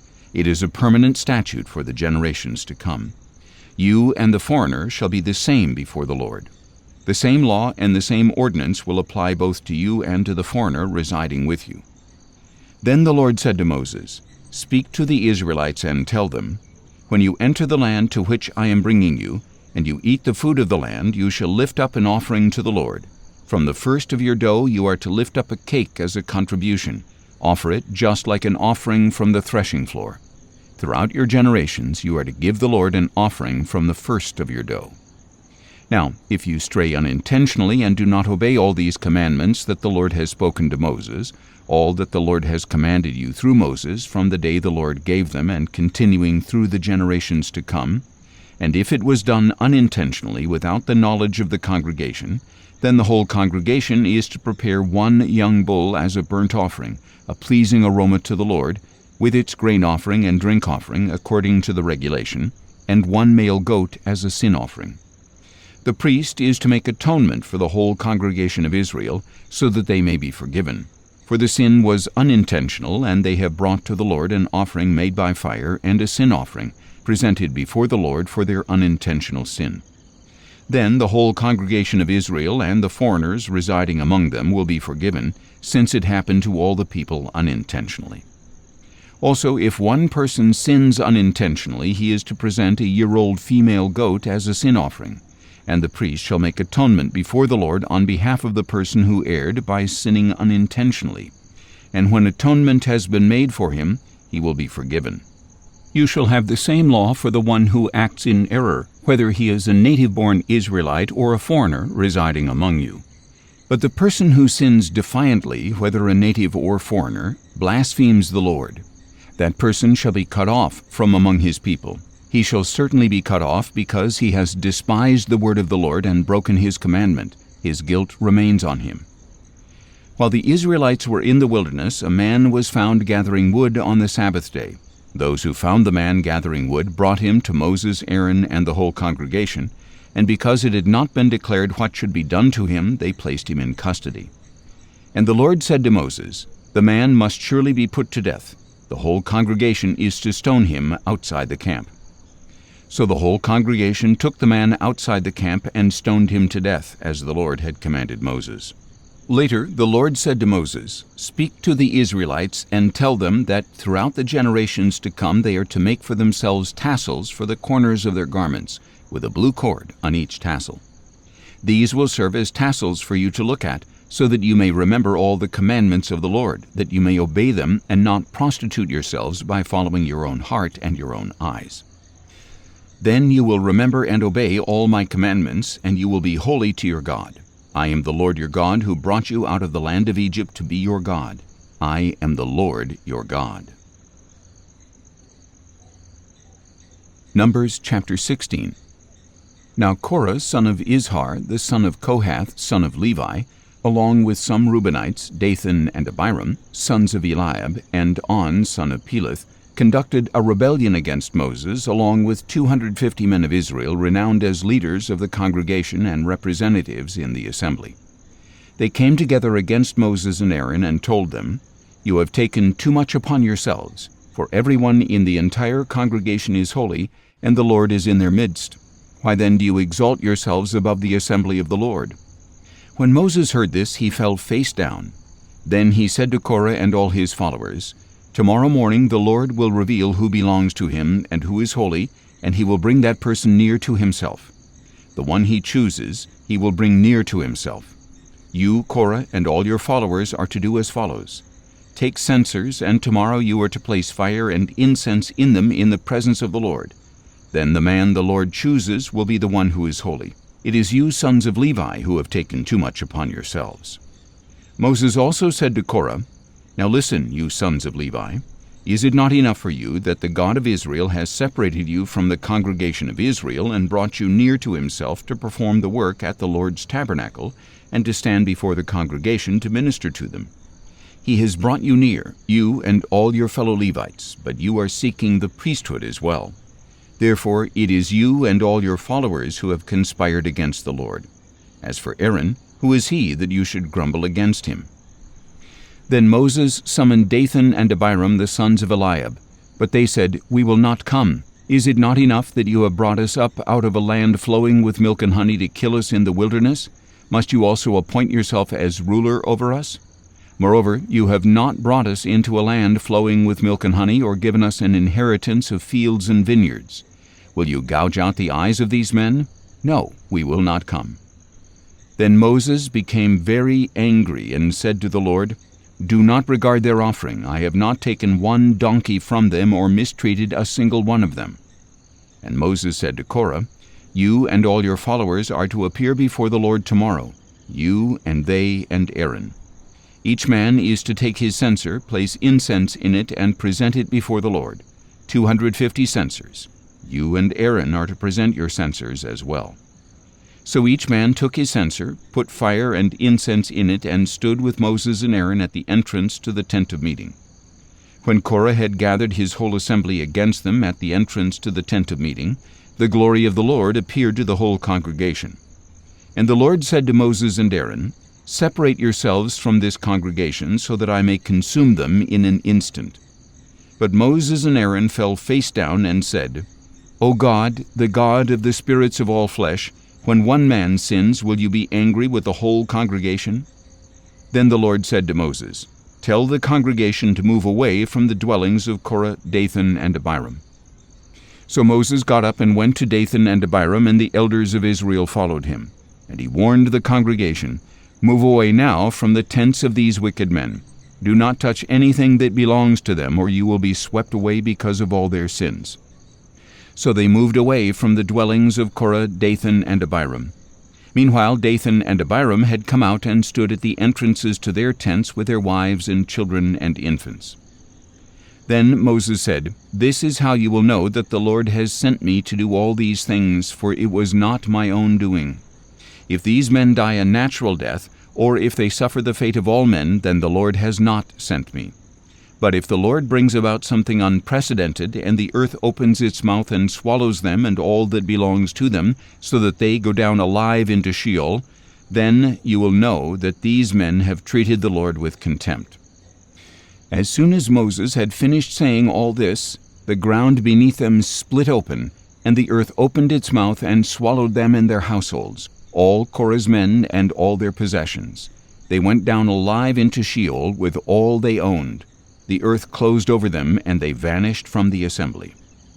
At their cries, all the people of Israel who were around them fled, saying, "The earth may swallow us too." And fire came forth from the Lord and consumed the 250 men who were offering the incense. Then the Lord said to Moses, "Tell Eleazar son of Aaron the priest to remove the censers from the flames and to scatter the coals far away, because the censers are holy. As for the censers of those who sinned at the cost of their own lives, hammer them into sheets to overlay the altar, for these were presented before the Lord and so have become holy. They will serve as a sign to the Israelites." So Eleazar the priest took the bronze censers brought by those who had been burned up, and he had them hammered out to overlay the altar, just as the Lord commanded him through Moses. This was to be a reminder to the Israelites that no outsider who is not a descendant of Aaron should approach to offer incense before the Lord, lest he become like Korah and his followers. The next day the whole congregation of Israel grumbled against Moses and Aaron, saying, "You have killed the Lord's people." But when the congregation gathered against them, Moses and Aaron turned toward the tent of meeting, and suddenly the cloud covered it, and the glory of the Lord appeared. Then Moses and Aaron went to the front of the tent of meeting, and the Lord said to Moses, "Get away from this congregation, so that I may consume them in an instant." And Moses and Aaron fell face down. Moses said to Aaron, "Take your censer, place fire from the altar in it, and add incense. Go quickly to the congregation and make atonement for them, because wrath has come out from the Lord. The plague has begun." So Aaron took the censer as Moses had ordered, and ran into the midst of the assembly. And seeing that the plague had begun among the people, he offered the incense and made atonement for the people. He stood between the living and the dead, and the plague was halted. But those who died from the plague numbered 14,700, in addition to those who had died on account of Korah. Then Aaron returned to Moses at the entrance to the tent of meeting, since the plague had been halted. Numbers chapter 17. And the Lord said to Moses, "Speak to the Israelites, and take from them 12 staffs, one from the leader of each tribe. Write each man's name on his staff, and write Aaron's name on the staff of Levi, because there must be one staff for the head of each tribe. Place the staffs in the tent of meeting in front of the testimony, where I meet with you. The staff belonging to the man I choose will sprout, and I will rid myself of the constant grumbling of the Israelites against you." So Moses spoke to the Israelites, and each of their leaders gave him a staff, one for each of the leaders of their tribes, 12 staffs in all. And Aaron's staff was among them. Then Moses placed the staffs before the Lord in the tent of the testimony. The next day Moses entered the tent of the testimony and saw that Aaron's staff, representing the house of Levi, had sprouted, put forth buds, blossomed, and produced almonds. Then Moses brought out all the staffs from the Lord's presence to all the Israelites. They saw them, and each man took his own staff. The Lord said to Moses, "Put Aaron's staff back in front of the testimony to be kept as a sign for the rebellious, so that you may put an end to their grumbling against me, lest they die." So Moses did as the Lord had commanded him. Then the Israelites declared to Moses, "Look, we are perishing. We are lost. We are all lost. Anyone who comes near the tabernacle of the Lord will die. Are we all going to perish?" Numbers chapter 18. So the Lord said to Aaron, "You and your sons and your father's house must bear the iniquity involving the sanctuary, and you and your sons alone must bear the iniquity involving your priesthood. But bring with you also your brothers from the tribe of Levi, the tribe of your father, that they may join you and assist you and your sons before the tent of the testimony. And they shall attend to your duties and to all the duties of the tent. But they must not come near to the furnishings of the sanctuary or the altar, or both they and you will die. They are to join you and attend to the duties of the tent of meeting, doing all the work at the tent, but no outsider may come near you. And you shall attend to the duties of the sanctuary and of the altar, so that wrath may not fall on the Israelites again. Behold, I myself have selected your fellow Levites from the Israelites as a gift to you, dedicated to the Lord to perform the service for the tent of meeting. But only you and your sons shall attend to your priesthood for everything concerning the altar and what is inside the veil, and you are to perform that service. I am giving you the work of the priesthood as a gift, but any outsider who comes near the sanctuary must be put to death." Then the Lord said to Aaron, "Behold, I have put you in charge of my offerings. As for all the sacred offerings of the Israelites, I have given them to you and your sons as a portion and a permanent statute. A portion of the most holy offerings reserved from the fire will be yours. From all the offerings they render to me as most holy offerings, whether grain offerings or sin offerings or guilt offerings, that part belongs to you and your sons. You are to eat it as a most holy offering, and every male may eat it. You shall regard it as holy. And this is yours as well, the offering of their gifts along with all the wave offerings of the Israelites. I have given this to you and your sons and daughters as a permanent statute. Every ceremonially clean person in your household may eat it. I give you all the freshest olive oil and all the finest new wine and grain that the Israelites give to the Lord as their firstfruits. The firstfruits of everything in their land that they bring to the Lord will belong to you. Every ceremonially clean person in your household may eat them. Every devoted thing in Israel belongs to you. The firstborn of every womb, whether man or beast, that is offered to the Lord belongs to you. But you must surely redeem every firstborn son and every firstborn male of unclean animals. You are to pay the redemption price for a month-old male according to your valuation, 5 shekels of silver according to the sanctuary shekel, which is 20 gerahs. But you must not redeem the firstborn of an ox, a sheep, or a goat. They are holy. You are to sprinkle their blood on the altar and burn their fat as an offering made by fire, a pleasing aroma to the Lord. And their meat belongs to you, just as the breast and right thigh of the wave offering belong to you. All the holy offerings that the Israelites present to the Lord I give to you and to your sons and daughters as a permanent statute. It is a permanent covenant of salt before the Lord for you and your offspring." Then the Lord said to Aaron, "You will have no inheritance in their land, nor will you have any portion among them. I am your portion and your inheritance among the Israelites. Behold, I have given to the Levites all the tithes in Israel as an inheritance in return for the work they do, the service of the tent of meeting. No longer may the Israelites come near to the tent of meeting, or they will incur guilt and die. The Levites are to perform the work of the tent of meeting, and they must bear their iniquity. This is a permanent statute for the generations to come. The Levites will not receive an inheritance among the Israelites, for I have given to the Levites as their inheritance the tithe that the Israelites present to the Lord as a contribution. That is why I told them that they would not receive an inheritance among the Israelites. And the Lord instructed Moses, "Speak to the Levites and tell them, when you receive from the Israelites the tithe that I have given you as your inheritance, you must present part of it as an offering to the Lord, a tithe of the tithe. Your offering will be reckoned to you as grain from the threshing floor or juice from the winepress. So you are to present an offering to the Lord from all the tithes you receive from the Israelites, and from these you are to give the Lord's offering to Aaron the priest. You must present the offering due the Lord from all the best of every gift, the holiest part of it. Therefore say to the Levites, when you have presented the best part, it will be reckoned to you as the produce of the threshing floor or winepress. And you and your households may eat the rest of it anywhere. It is the compensation for your work at the tent of meeting. Once you have presented the best part of it, you will not incur guilt because of it, but you must not defile the sacred offerings of the Israelites, or else you will die."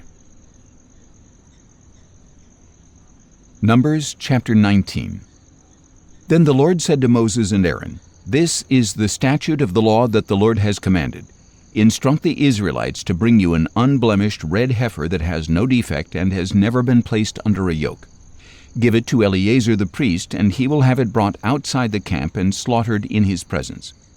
Eleazar the priest is to take some of its blood on his finger and sprinkle it 7 times toward the front of the tent of meeting. Then the heifer must be burned in his sight. Its hide, its flesh, and its blood are to be burned, along with its dung. The priest is to take cedar wood, hyssop, and scarlet wool and throw them onto the burning heifer. Then the priest must wash his clothes and bathe his body in water. After that he may enter the camp, but he will be ceremonially unclean until evening. The one who burned the heifer must also wash his clothes and bathe his body in water, and he too will be ceremonially unclean until evening. Then a man who is ceremonially clean is to gather up the ashes of the heifer and store them in a ceremonially clean place outside the camp. They must be kept by the congregation of Israel for preparing the water of purification. This is for purification from sin. The man who has gathered up the ashes of the heifer must also wash his clothes, and he will be ceremonially unclean until evening. This is a permanent statute for the Israelites and for the foreigner residing among them. Whoever touches any dead body will be unclean for 7 days. He must purify himself with the water on the 3rd day and on the 7th day. Then he will be clean. But if he does not purify himself on the 3rd and 7th days, he will not be clean. Anyone who touches a human corpse and fails to purify himself defiles the tabernacle of the Lord. That person must be cut off from Israel. He remains unclean because the water of purification has not been sprinkled on him, and his uncleanness is still on him. This is the law when a person dies in a tent. Everyone who enters the tent and everyone already in the tent will be unclean for 7 days, and any open container without a lid fastened on it is unclean. Anyone in the open field who touches someone who has been killed by the sword or has died of natural causes, or anyone who touches a human bone or a grave will be unclean for 7 days. For the purification of the unclean person, take some of the ashes of the burnt sin offering, put them in a jar, and pour fresh water over them. Then a man who is ceremonially clean is to take some hyssop, dip it in the water, and sprinkle the tent, all the furnishings, and the people who were there. He is also to sprinkle the one who touched a bone, a grave, or a person who has died or been slain.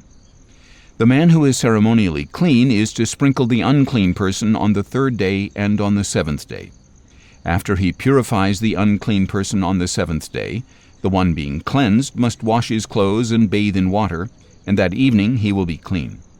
But if a person who is unclean does not purify himself, he will be cut off from the assembly because he has defiled the sanctuary of the Lord. The water of purification has not been sprinkled on him. He is unclean. This is a permanent statute for the people. The one who sprinkles the water of purification must wash his clothes, and whoever touches the water of purification will be unclean until evening. Anything the unclean person touches will become unclean, and anyone who touches it will be unclean until evening. Numbers chapter 20. In the first month, the whole congregation of Israel entered the wilderness of Zin and stayed in Kadesh. There Miriam died and was buried.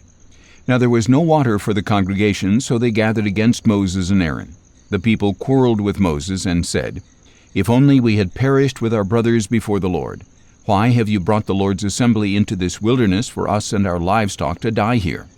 Why have you led us up out of Egypt to bring us to this wretched place? It is not a place of grain, figs, vines, or pomegranates, and there is no water to drink." Then Moses and Aaron went from the presence of the assembly to the entrance to the tent of meeting. They fell face down, and the glory of the Lord appeared to them. And the Lord said to Moses, "Take the staff and assemble the congregation. You and your brother Aaron are to speak to the rock while they watch, and it will pour out its water. You will bring out water from the rock and provide drink for the congregation and their livestock." So Moses took the staff from the Lord's presence, just as he had been commanded. Then Moses and Aaron gathered the assembly in front of the rock, and Moses said to them, "Listen now, you rebels, must we bring you water out of this rock?" Then Moses raised his hand and struck the rock twice with his staff, so that a great amount of water gushed out, and the congregation and their livestock were able to drink. But the Lord said to Moses and Aaron, "Because you did not trust me to show my holiness in the sight of the Israelites, you will not bring this assembly into the land that I have given them." These were the waters of Meribah, where the Israelites quarreled with the Lord, and he showed his holiness among them. From Kadesh, Moses sent messengers to tell the king of Edom, "This is what your brother Israel says.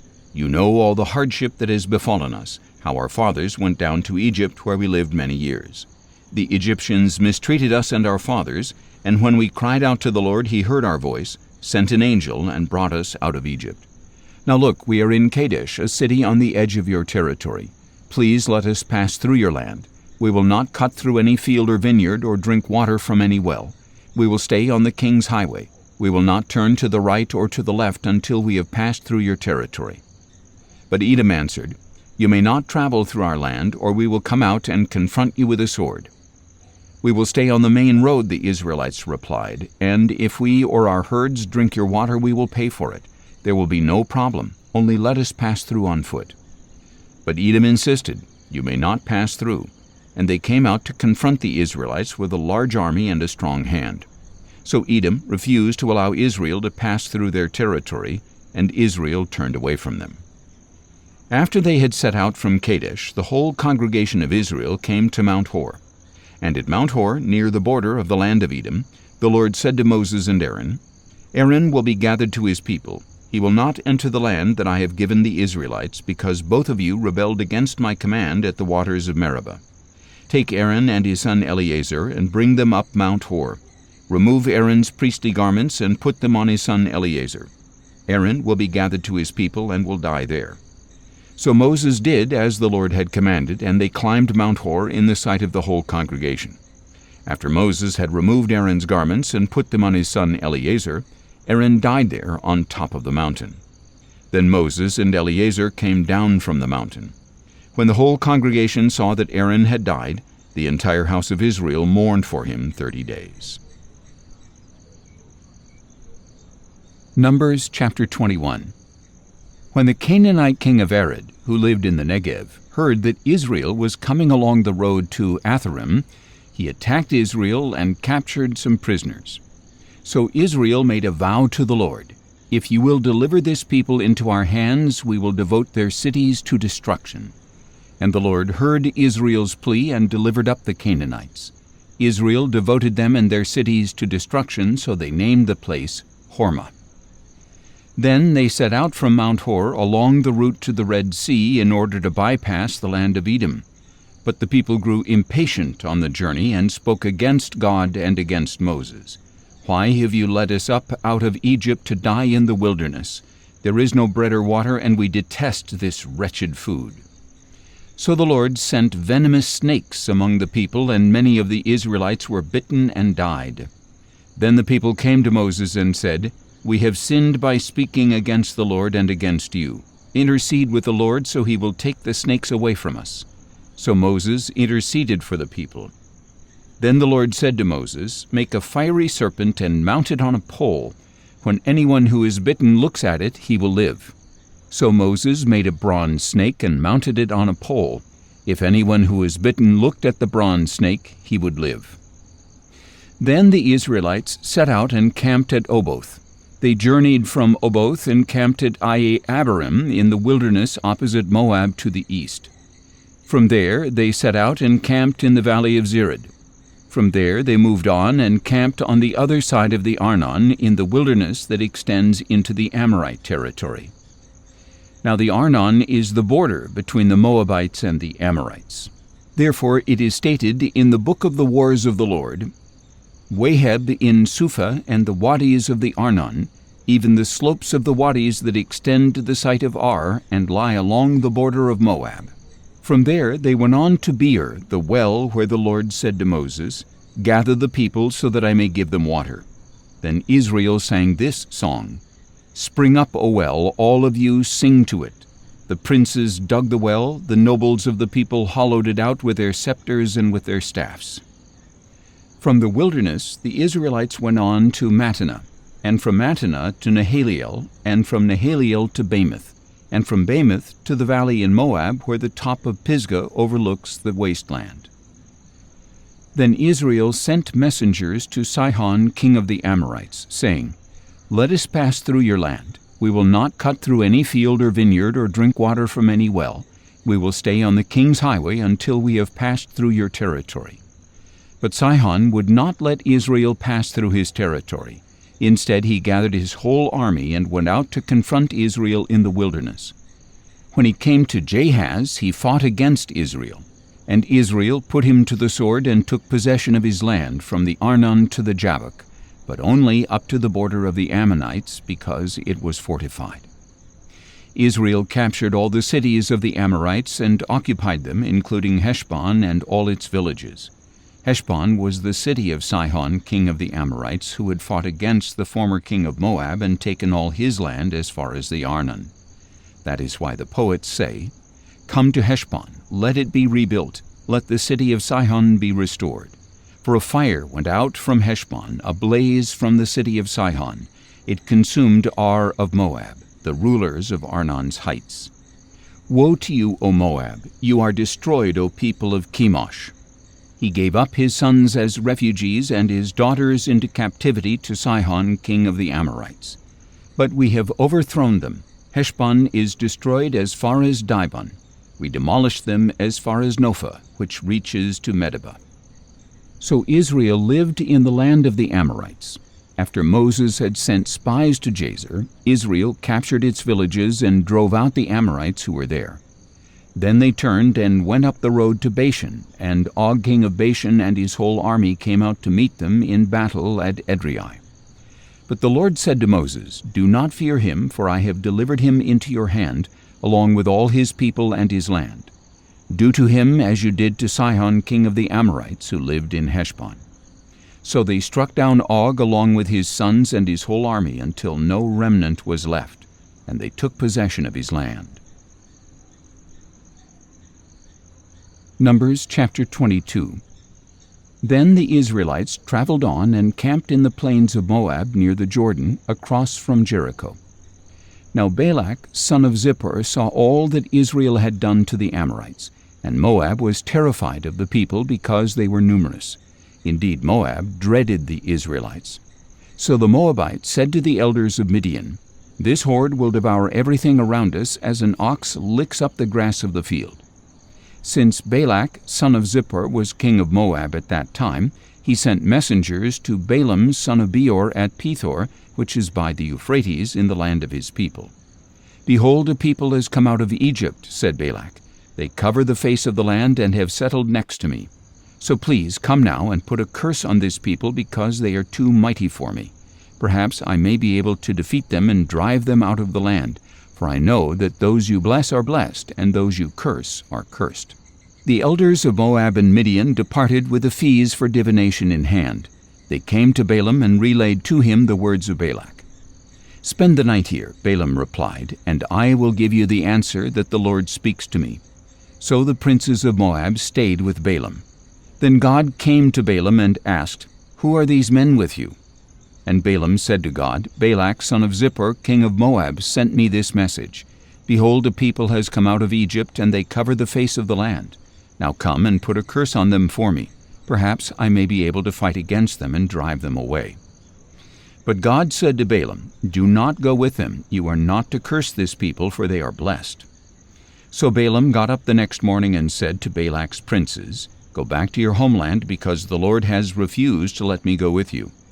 And the princes of Moab arose, returned to Balak, and said, "Balaam refused to come with us." Then Balak sent other princes, more numerous and more distinguished than the first messengers.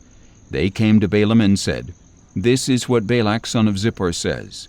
Please let nothing hinder you from coming to me, for I will honor you richly and do whatever you say. So please come and put a curse on this people for me." But Balaam replied to the servants of Balak, "If Balak were to give me his house full of silver and gold, I could not do anything small or great to go beyond the command of the Lord my God. So now, please stay here overnight as the others did, that I may find out what else the Lord has to tell me." That night God came to Balaam and said, "Since these men have come to summon you, get up and go with them, but you must only do what I tell you." So in the morning Balaam got up, saddled his donkey, and went with the princes of Moab. Then God's anger was kindled because Balaam was going along, and the angel of the Lord stood in the road to oppose him.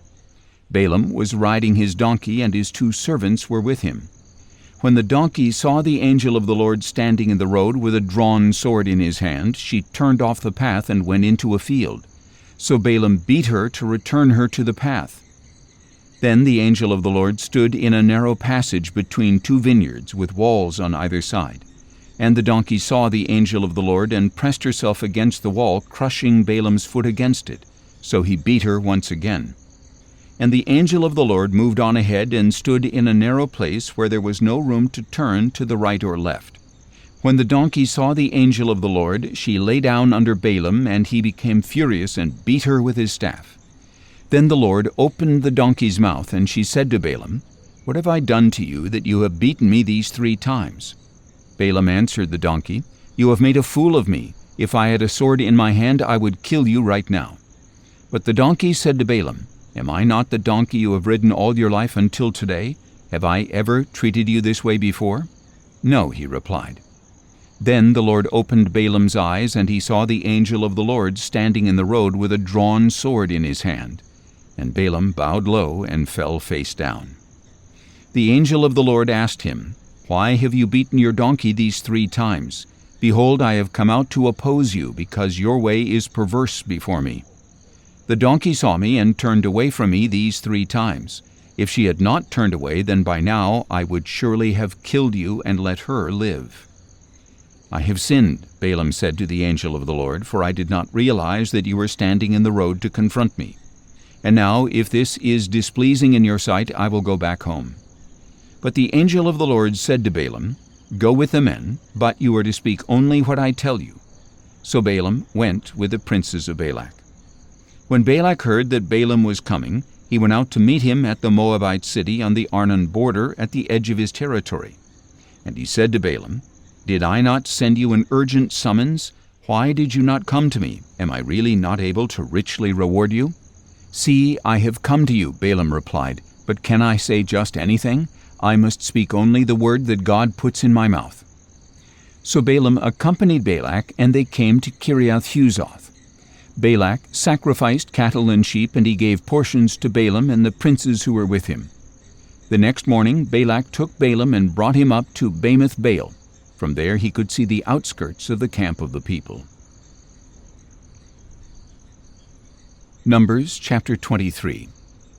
Then Balaam said to Balak, "Build for me 7 altars here, and prepare for me 7 bulls and 7 rams."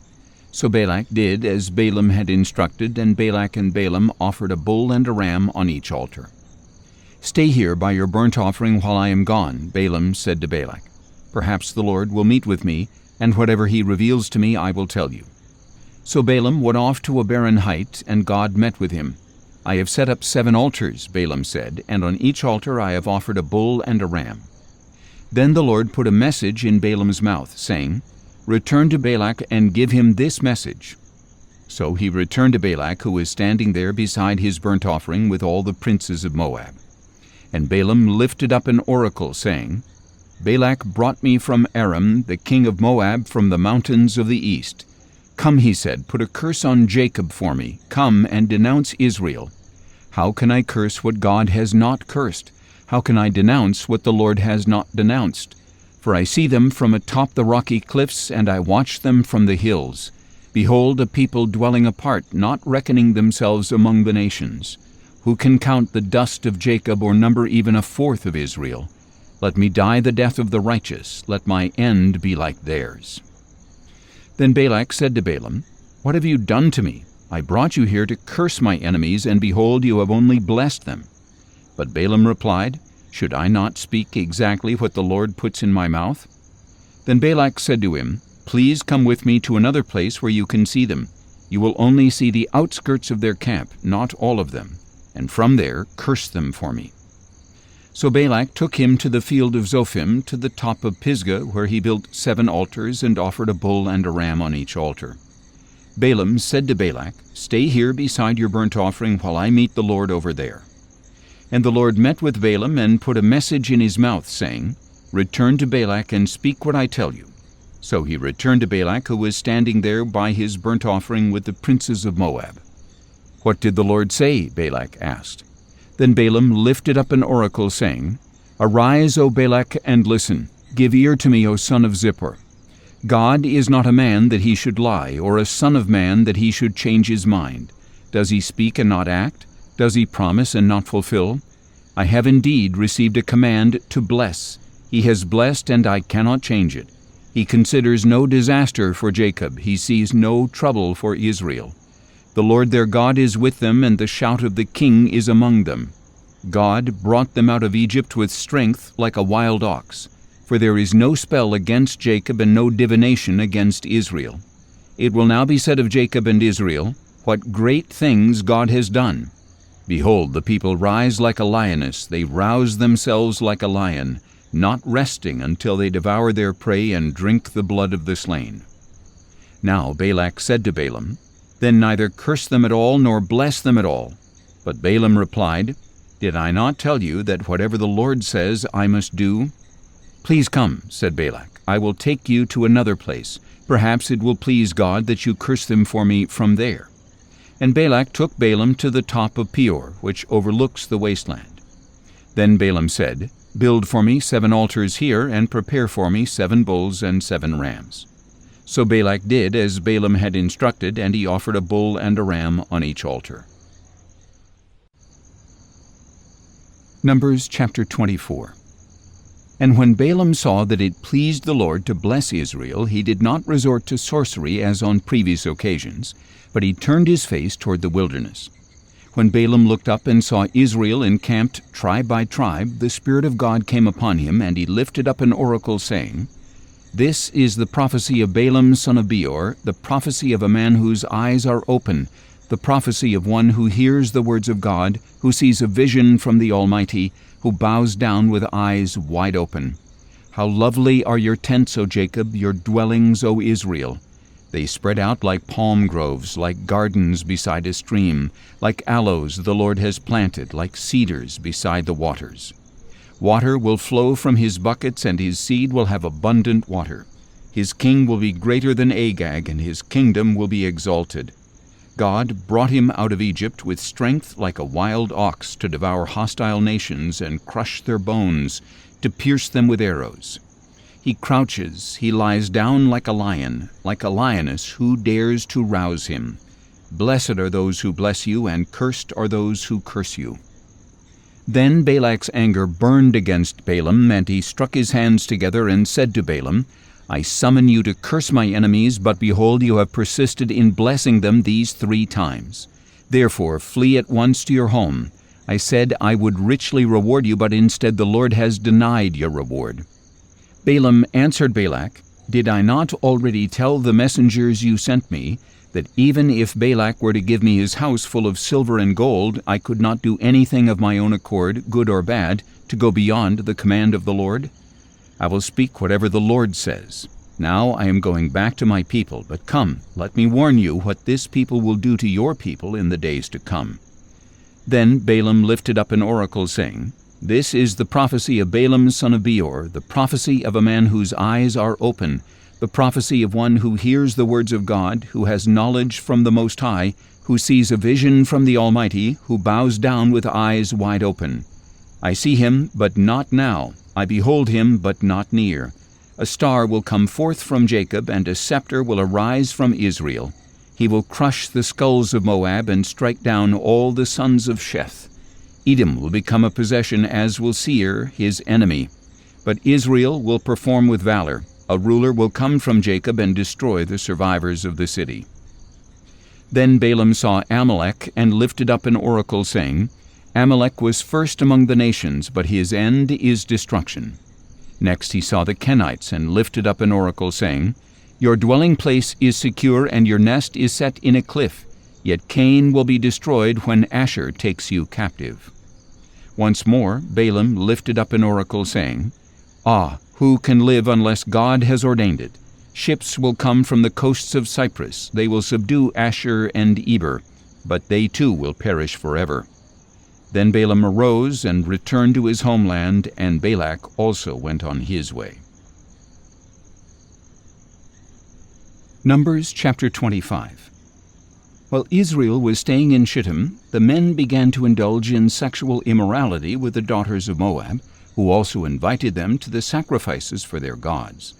And the people ate and bowed down to these gods. So Israel joined in worshipping Baal of Peor, and the anger of the Lord burned against them.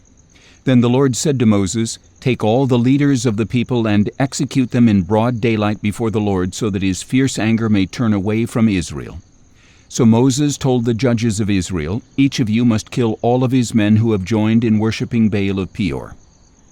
Just then an Israelite man brought to his family a Midianite woman in the sight of Moses and the whole congregation of Israel, while they were weeping at the entrance to the tent of meeting. On seeing this, Phinehas, son of Eleazar, the son of Aaron the priest, got up from the assembly, took a spear in his hand, followed the Israelite into his tent, and drove the spear through both of them, through the Israelite and on through the belly of the woman. So the plague against the Israelites was halted, but those who died in the plague numbered 24,000. Then the Lord said to Moses, "Phinehas, son of Eleazar, the son of Aaron the priest, has turned my wrath away from the Israelites, for he was zealous for my sake among them, so that I did not consume the Israelites in my zeal. Declare therefore that I am granting him my covenant of peace. It will be a covenant of permanent priesthood for him and his descendants, because he was zealous for his God and made atonement for the Israelites." The name of the Israelite who was slain with the Midianite woman was Zimri, son of Salu, the leader of a Simeonite family. And the name of the slain Midianite woman was Cosbi, the daughter of Zur, a tribal chief of a Midianite family. And the Lord said to Moses, "Attack the Midianites and strike them dead, for they assailed you deceitfully when they seduced you in the matter of Peor and their sister Cosbi, the daughter of the Midianite leader, the woman who was killed on the day the plague came because of Peor." Numbers chapter 26. After the plague had ended, the Lord said to Moses and Eleazar, son of Aaron the priest, "Take a census of the whole congregation of Israel by the houses of their fathers, all those 20 years of age or older who can serve in the army of Israel." So on the plains of Moab by the Jordan, across from Jericho, Moses and Eleazar the priest issued the instruction, "Take a census of the men 20 years of age or older, as the Lord has commanded Moses." And these were the Israelites who came out of the land of Egypt. Reuben was the firstborn of Israel. These were the descendants of Reuben: the Hanakite clan from Hanak, the Paluite clan from Palu, the Hezronite clan from Hezron, and the Carmite clan from Carmi. These were the clans of Reuben, and their registration numbered 43,730. Now the son of Palu was Eliab, and the sons of Eliab were Nemuel, Dathan, and Abiram. It was Dathan and Abiram, chosen by the congregation, who fought against Moses and Aaron with the followers of Korah who rebelled against the Lord. And the earth opened its mouth and swallowed them along with Korah, whose followers died when the fire consumed 250 men. They serve as a warning sign. However, the line of Korah did not die out. These were the descendants of Simeon by their clans: the Nemuelite clan from Nemuel, the Jaminite clan from Jamin, the Jachinite clan from Jachin, the Zerahite clan from Zerah, and the Shaulite clan from Shaul. These were the clans of Simeon, and there were 22,200 men. These were the descendants of Gad by their clans: the Zephonite clan from Zephan, the Haggite clan from Haggi, the Shunite clan from Shunai, the Oznite clan from Ozni, the Erite clan from Eri, the Aradite clan from Arad, and the Arelite clan from Areli. These were the clans of Gad, and their registration numbered 40,500. The sons of Judah were and Onan, but they died in the land of Canaan. These were the descendants of Judah by their clans: the Shilonite clan from Shelah, the Perezite clan from Perez, the Zerahite clan from Zerah. And these were the descendants of Perez: the Hezronite clan from Hezron, and the Hamulite clan from Hamuel. These were the clans of Judah, and their registration numbered 76,500. These were the descendants of Issachar by their clans: the Tolaite clan from Tola, the Punite clan from Puvah, the Jashabite clan from Jashab, and the Shimronite clan from Shimron. These were the clans of Issachar, and their registration numbered 64,300. These were the descendants of Zebulun by their clans: the Seredite clan from Sered, the Elonite clan from Elon, and the Jaleelite clan from Jaleel.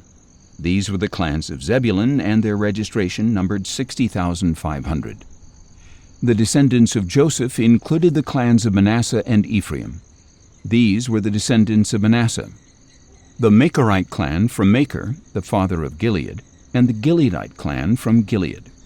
These were the descendants of Gilead: the Iezerite clan from Iezer, the Helekite clan from Helek, the Asrielite clan from Asriel, the Shechemite clan from Shechem, the Shemidaite clan from Shemida, and the Hepherite clan from Hepher.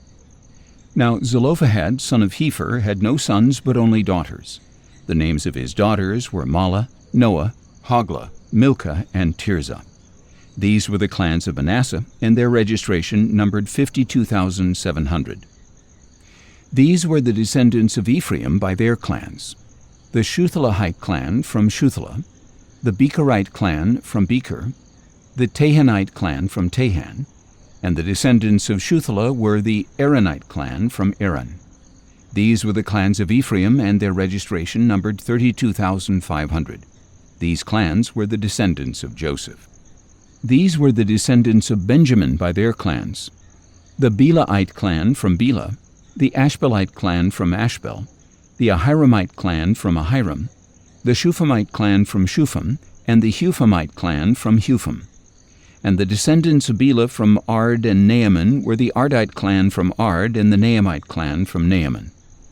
These were the clans of Benjamin, and their registration numbered 45,600. These were the descendants of Dan by their clans: the Shuhamite clan from Shuham. These were the clans of Dan. All of them were Shuhamite clans, and their registration numbered 64,400.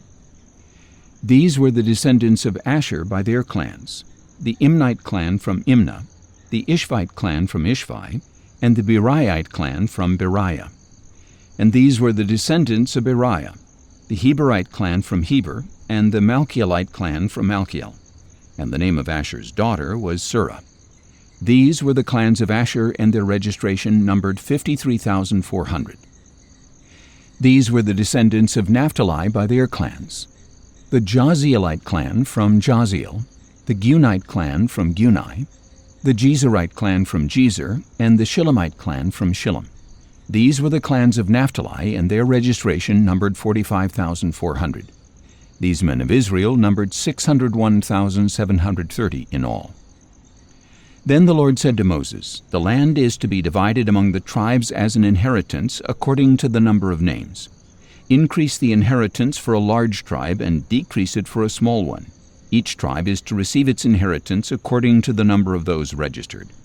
Indeed, the land must be divided by lot. They shall receive their inheritance according to the names of the tribes of their fathers. Each inheritance is to be divided by lot among the larger and smaller tribes. Now these were the Levites numbered by their clans: the Gershonite clan from Gershon, the Kohathite clan from Kohath, and the Merarite clan from Merari.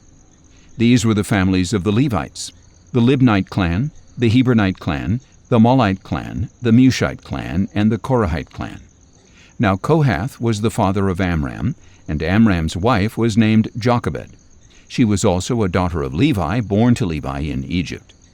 To Amram she bore Aaron, Moses, and their sister Miriam. Nadab, Abihu, Eleazar, and Ithamar were born to Aaron, but Nadab and Abihu died when they offered unauthorized fire before the Lord. The registration of the Levites totaled 23,000, every male a month old or more. They were not numbered among the other Israelites because no inheritance was given to them among the Israelites. These were the ones numbered by Moses and Eleazar the priest when they counted the Israelites on the plains of Moab by the Jordan across from Jericho. Among all these, however, there was not one who had been numbered by Moses and Aaron the priest when they counted the Israelites in the wilderness of Sinai. For the Lord had told them that they would surely die in the wilderness. Not one was left except Caleb son of Jephunneh and Joshua son of Nun. Numbers chapter 27. Now the daughters of Zelophehad son of Hepher, the son of Gilead, the son of Machir, the son of Manasseh, belonged to the clans of Manasseh son of Joseph. These were the names of his daughters: Mahlah, Noah, Hoglah, Milcah, and Tirzah. They approached the entrance to the tent of meeting, stood before Moses, Eleazar the priest, the leaders, and the whole congregation, and said, "Our father died in the wilderness, but he was not among the followers of Korah who gathered together against the Lord. Instead, he died because of his own sin, and he had no sons. Why should the name of our father disappear from his clan because he had no sons? Give us property among our father's brothers." So Moses brought their case before the Lord, and the Lord answered him, "The daughters of Zelophehad speak correctly. You certainly must give them property as an inheritance among their father's brothers, and transfer their father's inheritance to them. Furthermore, you shall say to the Israelites, if a man dies and leaves no son, you are to transfer his inheritance to his daughter. If he has no daughter, give his inheritance to his brothers. If he has no brothers, give his inheritance to his father's brothers. And if his father has no brothers, give his inheritance to the next of kin from his clan, that he may take possession of it. This is to be a statutory ordinance for the Israelites, as the Lord has commanded Moses." Then the Lord said to Moses, "Go up this mountain of the Abarim range, and see the land that I have given the Israelites. After you have seen it, you too will be gathered to your people, as your brother Aaron was. For when the congregation contended in the wilderness of Zin, both of you rebelled against my command to show my holiness in their sight regarding the waters. Those were the waters of Meribah in Kadesh, in the wilderness of Zin." So Moses appealed to the Lord, "May the Lord, the God of the spirits of all flesh, appoint a man over the congregation who will go out and come in before them, and who will lead them out and bring them in, so that the congregation of the Lord will not be like sheep without a shepherd." And the Lord replied to Moses, "Take Joshua son of Nun, a man with the Spirit in him, and lay your hands on him. Have him stand before Eleazar the priest and the whole congregation, and commission him in their sight. Confer on him some of your authority, so that the whole congregation of Israel will obey him.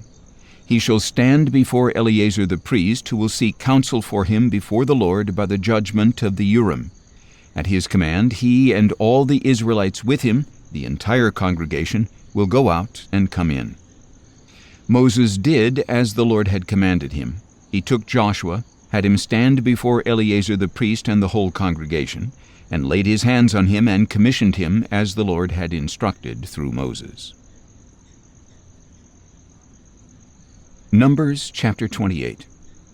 Then the Lord said to Moses, "Command the Israelites and say to them, See that you present to me at its appointed time the food for my offerings by fire as a pleasing aroma to me. And tell them that this is the offering made by fire you are to present to the Lord as a regular burnt offering each day. 2 unblemished year-old male lambs. Offer 1 lamb in the morning and the other at twilight. along with 1/10 of an ephah of fine flour as a grain offering, mixed with 1/4 hin of oil from pressed olives. This is a regular burnt offering established at Mount Sinai as a pleasing aroma, an offering made by fire to the Lord. The drink offering accompanying each lamb shall be 1/4 hin. Pour out the offering of fermented drink to the Lord in the sanctuary area, and offer the second lamb at twilight with the same grain offering and drink offering as in the morning. It is an offering made by fire, a pleasing aroma to the Lord.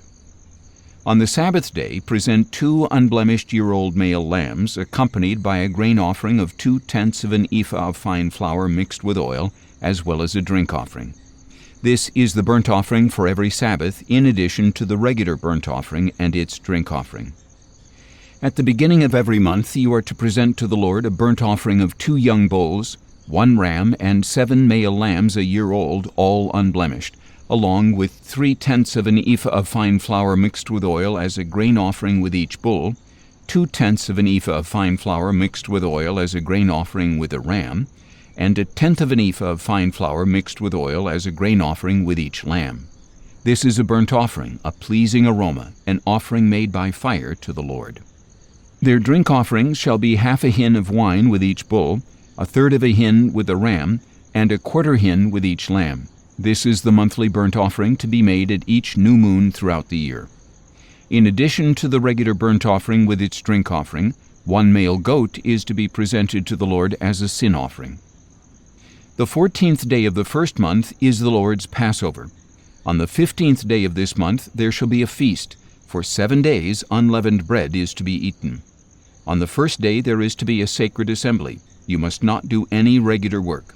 Present to the Lord an offering made by fire, a burnt offering of 2 young bulls, 1 ram, and 7 male lambs a year old, all unblemished. The grain offering shall consist of fine flour mixed with oil. Offer 3/10 of an ephah with each bull, 2/10 of an ephah with the ram, and 1/10 of an ephah with each of the 7 lambs. Include 1 male goat as a sin offering to make atonement for you. You are to present these in addition to the regular morning burnt offering. Offer the same food each day for 7 days as an offering made by fire, a pleasing aroma to the Lord. It is to be offered with its drink offering and the regular burnt offering. On the 7th day you shall hold a sacred assembly. You must not do any regular work. On the day of first fruits, when you present an offering of new grain to the Lord during the Feast of Weeks, you are to hold a sacred assembly. You must not do any regular work. Present a burnt offering of 2 young bulls, 1 ram, and 7 male lambs a year old as a pleasing aroma to the Lord, together with their grain offerings of fine flour mixed with oil, 3/10 of an ephah with each bull, 2/10 of an ephah with the ram, and 1/10 of an ephah with each of the 7 lambs. Include 1 male goat to make atonement for you. Offer them with their drink offerings in addition to the regular burnt offering and its grain offering. The animals must be unblemished. Numbers chapter 29. On the first day of the 7th month you are to hold a sacred assembly, and you must not do any regular work. This will be a day for you to sound the trumpets. As a pleasing aroma to the Lord, you are to present a burnt offering of 1 young bull, 1 ram, and 7 male lambs a year old, all unblemished, together with their grain offerings of fine flour mixed with oil, 3/10 of an ephah with the bull, 2/10 of an ephah with the ram, and 1/10 of an ephah with each of the 7 male lambs. Include 1 male goat as a sin offering to make atonement for you. These are in addition to the monthly and daily burnt offerings with their prescribed grain offerings and drink offerings. They are a pleasing aroma, an offering made by fire to the Lord.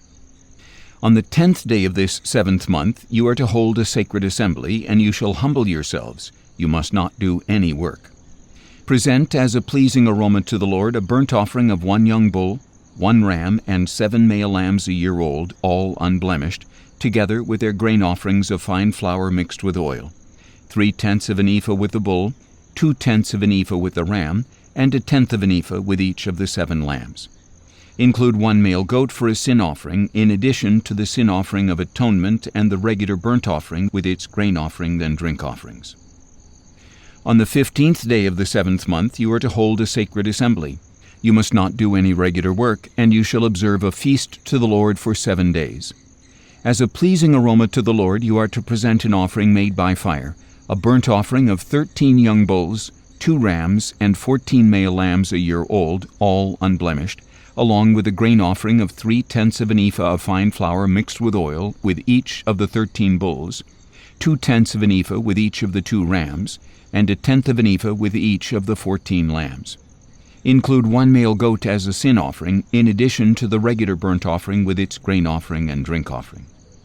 On the second day you are to present 12 young bulls, 2 rams, and 14 male lambs a year old, all unblemished, along with the grain and drink offerings for the bulls, rams, and lambs, according to the number prescribed. Include 1 male goat as a sin offering, in addition to the regular burnt offering with its grain offering and drink offering. On the third day you are to present 11 bulls, 2 rams, and 14 male lambs a year old, all unblemished, along with the grain and drink offerings for the bulls, rams, and lambs, according to the number prescribed. Include 1 male goat as a sin offering, in addition to the regular burnt offering with its grain offering and drink offering.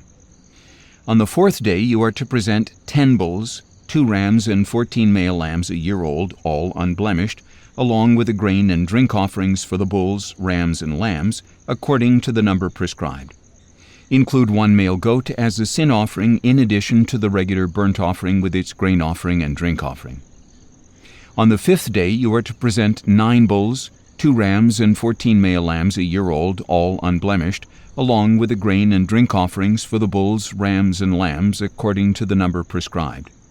Include 1 male goat as a sin offering, in addition to the regular burnt offering with its grain offering and drink offering.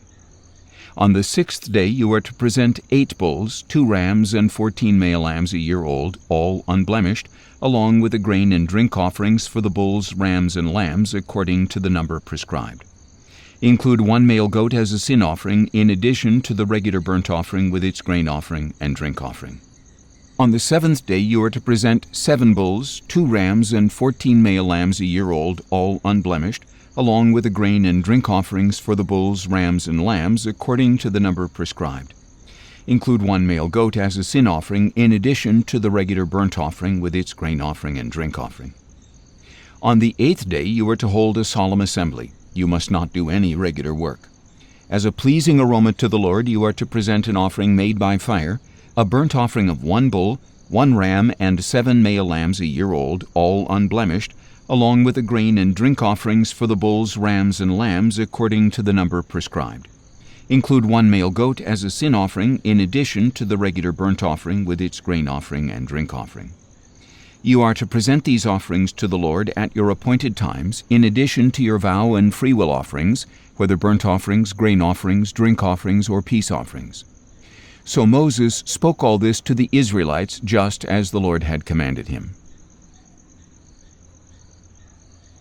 Numbers chapter 30. Then Moses said to the heads of the tribes of Israel, "This is what the Lord has commanded. If a man makes a vow to the Lord or swears an oath to obligate himself by a pledge, he must not break his word. He must do everything he has promised. And if a woman in her father's house during her youth makes a vow to the Lord or obligates herself by a pledge, and her father hears about her vow or pledge but says nothing to her, then all the vows or pledges by which she has bound herself shall stand. But if her father prohibits her on the day he hears about it, then none of the vows or pledges by which she has bound herself shall stand. The Lord will absolve her because her father has prohibited her. If a woman marries while under a vow or rash promise by which she has bound herself, and her husband hears of it but says nothing to her on that day, then the vows or pledges by which she has bound herself shall stand. But if her husband prohibits her when he hears of it, he nullifies the vow that binds her or the rash promise she has made, and the Lord will absolve her. Every vow a widow or divorced woman pledges to fulfill is binding on her. If a woman in her husband's house has made a vow or put herself under an obligation with an oath, and her husband hears of it but says nothing to her and does not prohibit her, then all the vows or pledges by which she has bound herself shall stand. But if her husband nullifies them on the day he hears of them, then nothing that came from her lips, whether her vows or pledges, shall stand. Her husband has nullified them, and the Lord will absolve her. Her husband may confirm or nullify any vow or any sworn pledge to deny herself. But if her husband says nothing to her from day to day, then he confirms all the vows and pledges that bind her.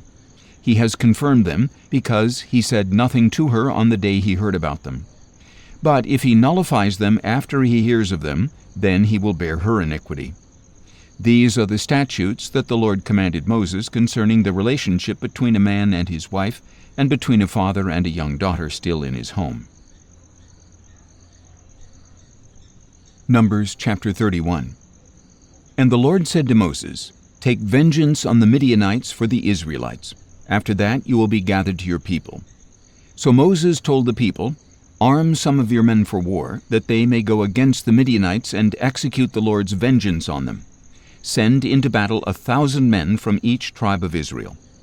So 1,000 men were recruited from each tribe of Israel, 12,000 armed for war. And Moses sent the 1,000 from each tribe into battle, along with Phinehas, son of Eleazar the priest, who took with him the vessels of the sanctuary and the trumpets for signaling. Then they waged war against Midian as the Lord had commanded Moses, and they killed every male. Among the slain were Evi, Rechem, Zur, Hur, and Reba, the 5 kings of Midian. They also killed Balaam, son of Beor, with a sword. The Israelites captured the Midianite women and their children, and they plundered all their herds, flocks, and goods. Then they burned all the cities where the Midianites had lived, as well as all their encampments, and carried away all the plunder and spoils, both people and animals. They brought the captives, spoils, and plunder to Moses, to Eleazar the priest, and to the congregation of Israel at the camp on the plains of Moab, by the Jordan, across from Jericho. And Moses, Eleazar the priest, and all the leaders of the congregation went to meet them outside the camp. But Moses was angry with the officers of the army, the commanders of thousands and commanders of hundreds, who were returning from the battle. "Have you spared all the women?" he asked them. "Look, these women caused the sons of Israel, through the counsel of Balaam, to turn unfaithfully against the Lord at Peor, so that the plague struck the congregation of the Lord. So now, kill all the boys, as well as every woman who has had relations with a man, but spare for yourselves every girl who has never had relations with a man. All of you who have killed a person or touched the dead are to remain outside the camp for 7 days. On the 3rd day and the 7th day you are to purify both yourselves and your captives, and purify every garment and leather good, everything made of goat's hair, and every article of wood."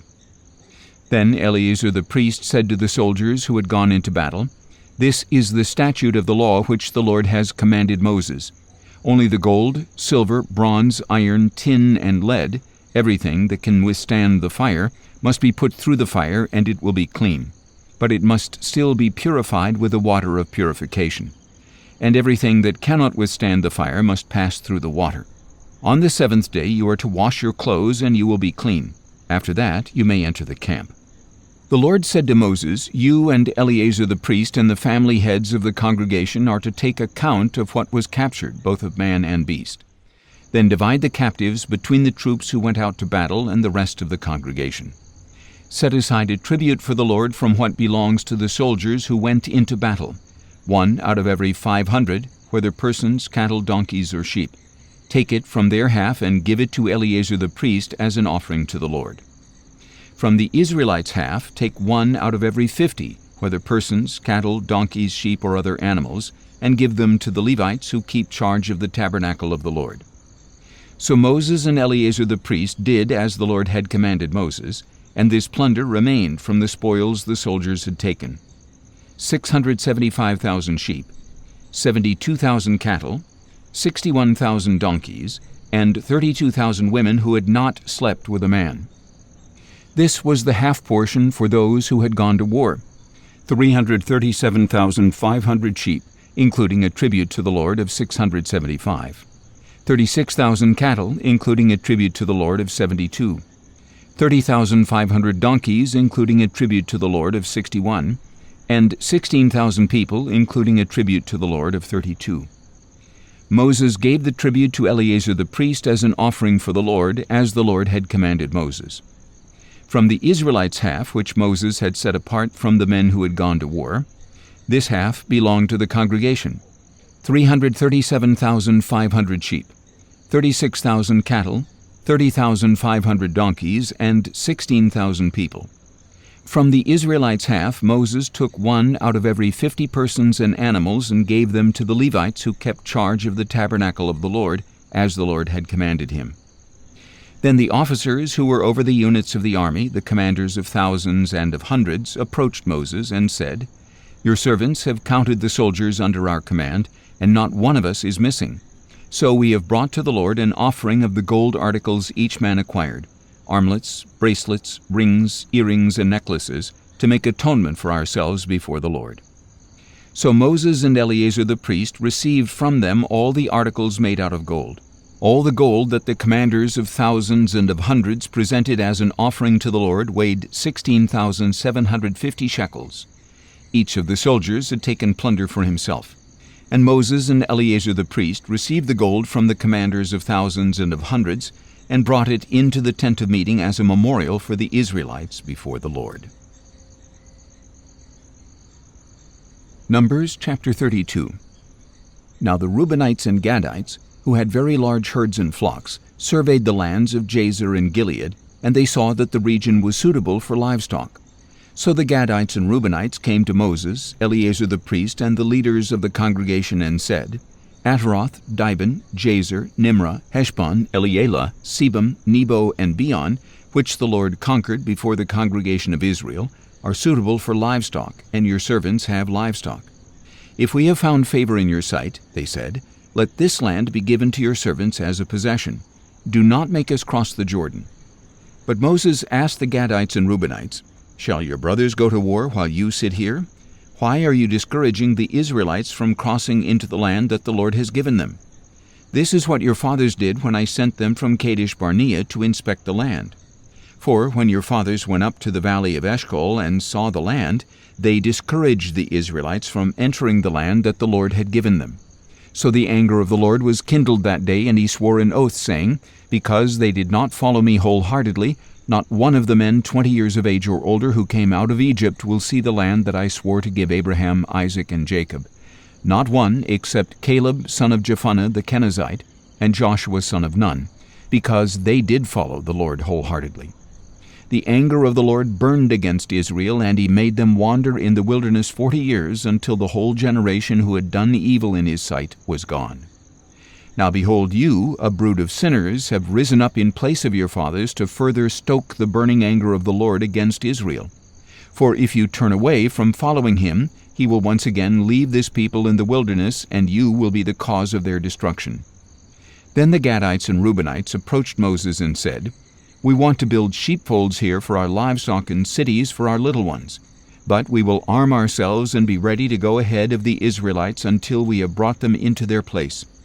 Meanwhile, our little ones will remain in the fortified cities for protection from the inhabitants of the land. We will not return to our homes until every Israelite has taken possession of his inheritance. Yet we will not have an inheritance with them across the Jordan and beyond, because our inheritance has come to us on the east side of the Jordan. Moses replied, If you will do this, if you will arm yourselves before the Lord for battle, and if every one of your armed men crosses the Jordan before the Lord until he has driven his enemies out before him, then when the land is subdued before the Lord, you may return and be free of obligation to the Lord and to Israel. And this land will belong to you as a possession before the Lord. But if you do not do this, you will certainly sin against the Lord, and be assured that your sin will find you out. Build cities for your little ones and folds for your flocks, but do what you have promised. The Gadites and Reubenites said to Moses, Your servants will do just as our Lord commands. Our children, our wives, our livestock, and all our animals will remain here in the cities of Gilead. But your servants are equipped for war, and every man will cross over to the battle before the Lord, just as our Lord says. So Moses gave orders about them to Eleazar the priest, to Joshua son of Nun, and to the family leaders of the tribes of Israel. And Moses said to them, If the Gadites and Reubenites cross the Jordan with you, with every man armed for battle before the Lord, and the land is subdued before you, then you are to give them the land of Gilead as a possession. But if they do not arm themselves and go across with you, then they must accept their possession among you in the land of Canaan. The Gadites and Reubenites replied, As the Lord has spoken to your servants, so we will do. We will cross over into the land of Canaan armed before the Lord, that we may have our inheritance on this side of the Jordan. So Moses gave to the Gadites, to the Reubenites, and to the half-tribe of Manasseh, son of Joseph, the kingdom of Sihon, king of the Amorites, and the kingdom of Og, king of Bashan, the land, including its cities and the territory surrounding them. And the Gadites built up Dibon, Ataroth, Aroer, Ataroth-Shophan, Jazer, Jogbehah, Beth-Nimrah, and Beth-Haran as fortified cities, and they built folds for their flocks.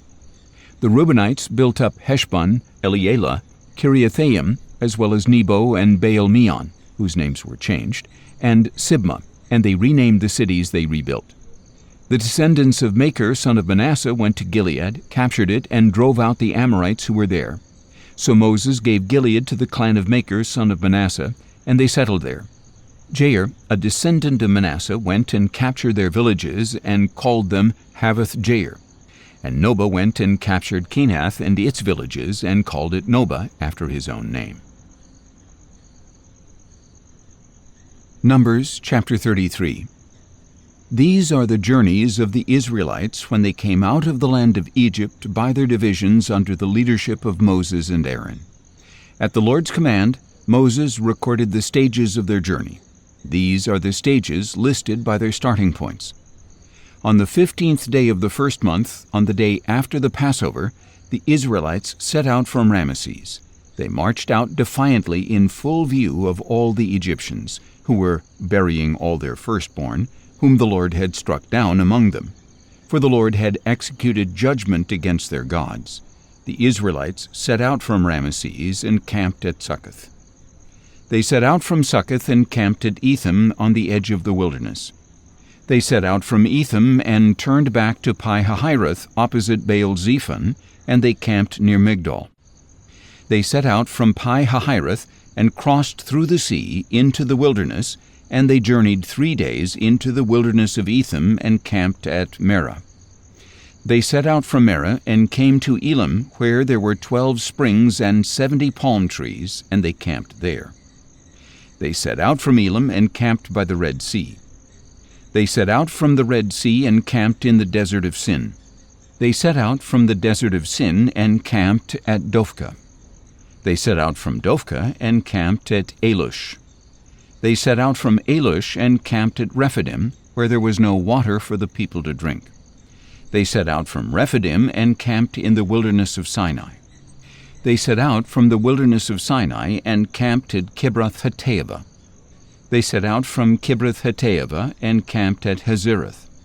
They set out from Hazeroth and camped at Rithmah. They set out from Rithmah and camped at Rimmon-Perez. They set out from Rimmon-Perez and camped at Libnah. They set out from Libnah and camped at Rissah. They set out from Rissah and camped at Kehelatha. They set out from Kehelatha and camped at Mount Shepher.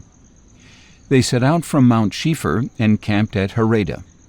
They set out from Harada and camped at Machpelah.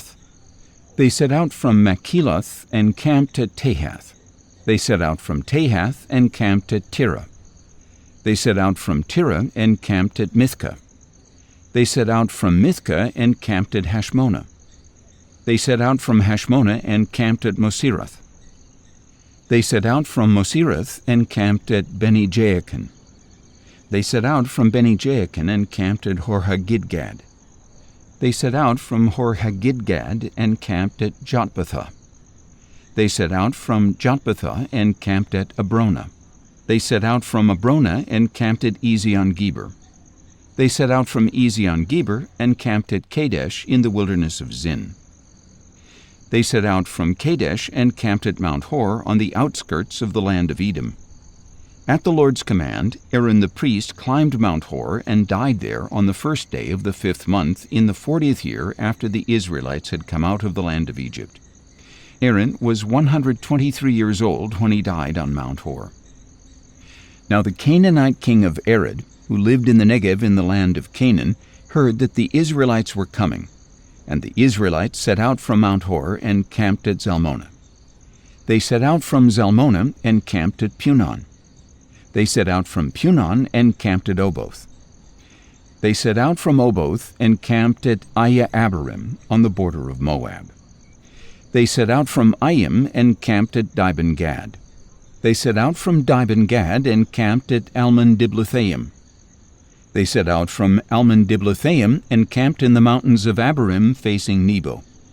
They set out from the mountains of Abarim and camped on the plains of Moab by the Jordan across from Jericho. And there on the plains of Moab they camped by the Jordan from Beth-Jeshimoth to Abel-Shittim. On the plains of Moab by the Jordan across from Jericho the Lord said to Moses, "Speak to the Israelites and tell them, when you cross the Jordan into the land of Canaan, you must drive out before you all the inhabitants of the land, destroy all their carved images and cast idols, and demolish all their high places. You are to take possession of the land and settle in it, for I have given you the land to possess. And you are to divide the land by lot according to your clans. Give a larger inheritance to a larger clan, and a smaller inheritance to a smaller one. Whatever falls to each one by lot will be his. You will receive an inheritance according to the tribes of your fathers. But if you do not drive out the inhabitants of the land before you, those you allow to remain will become barbs in your eyes and thorns in your sides.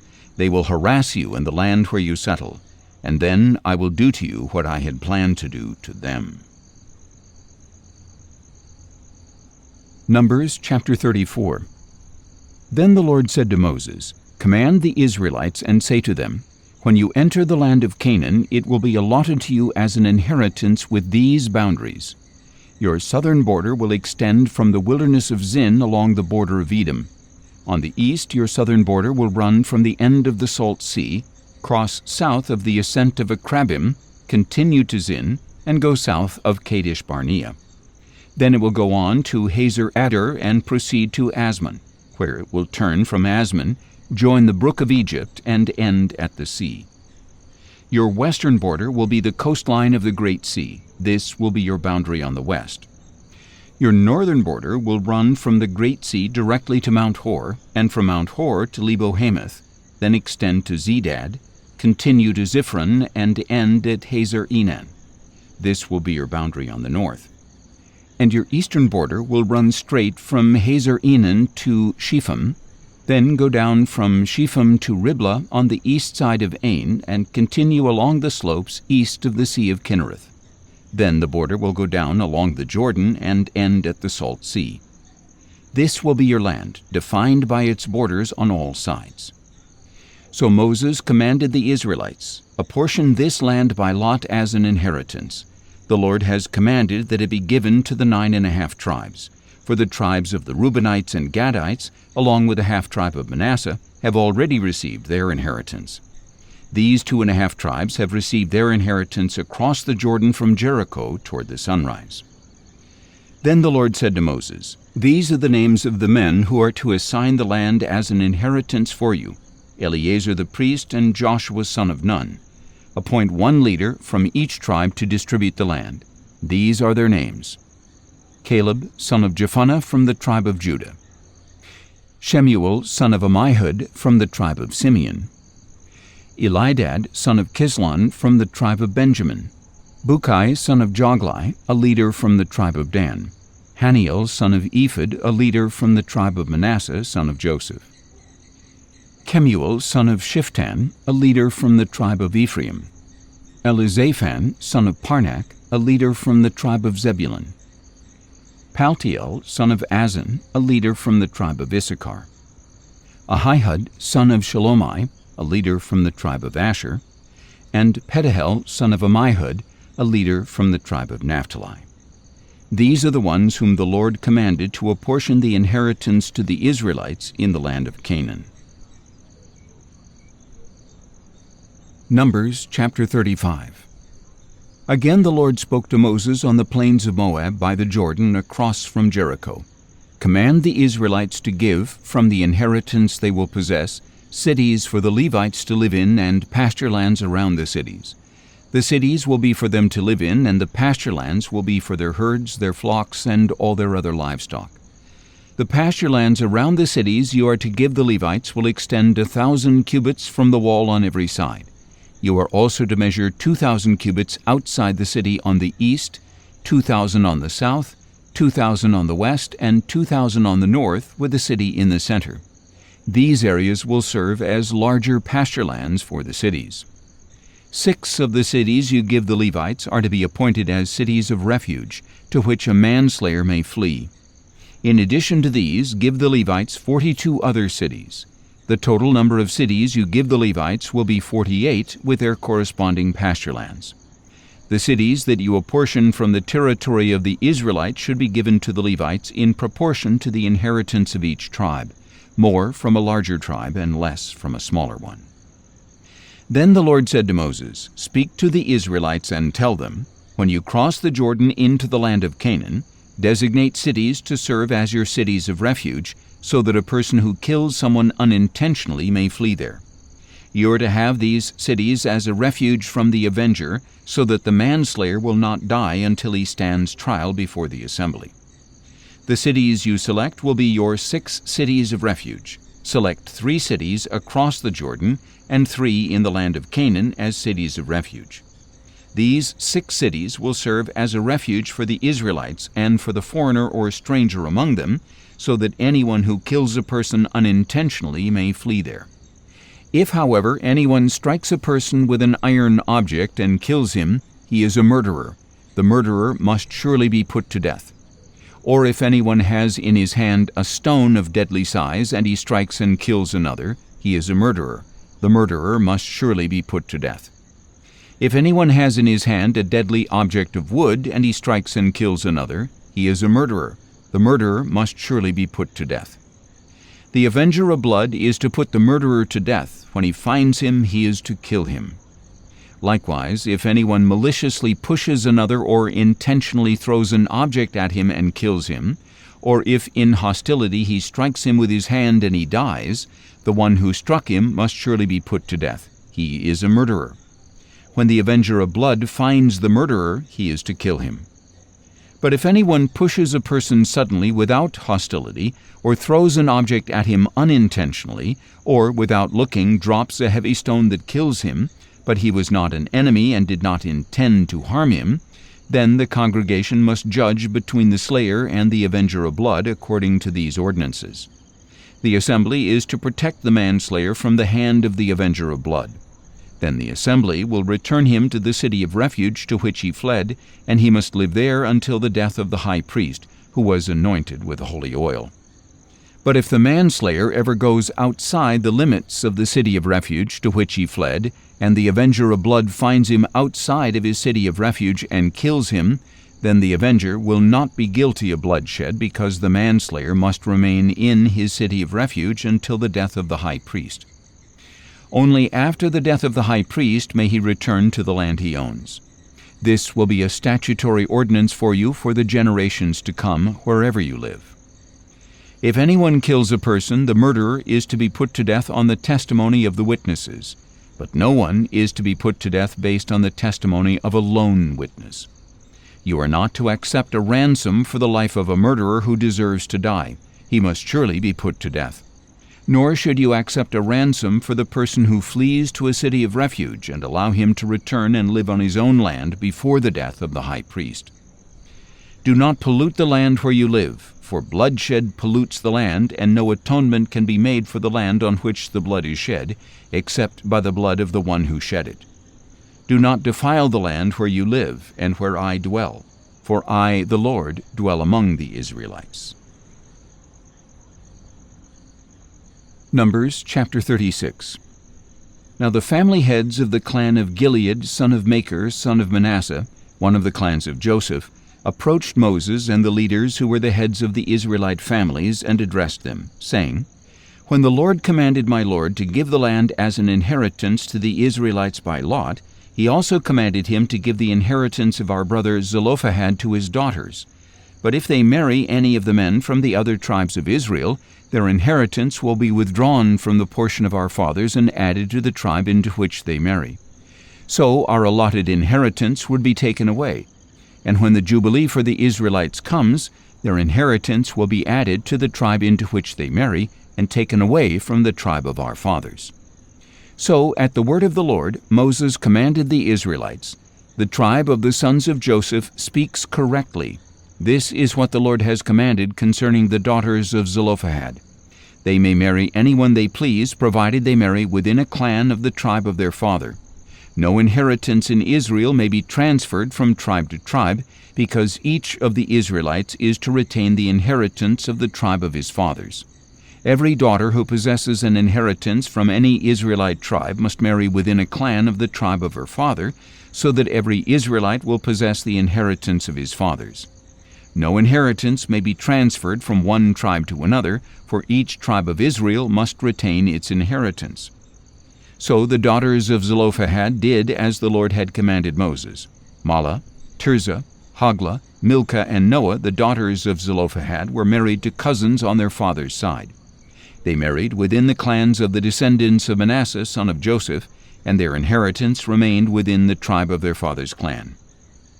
These are the commandments and ordinances that the Lord gave the Israelites through Moses on the plains of Moab by the Jordan across from Jericho.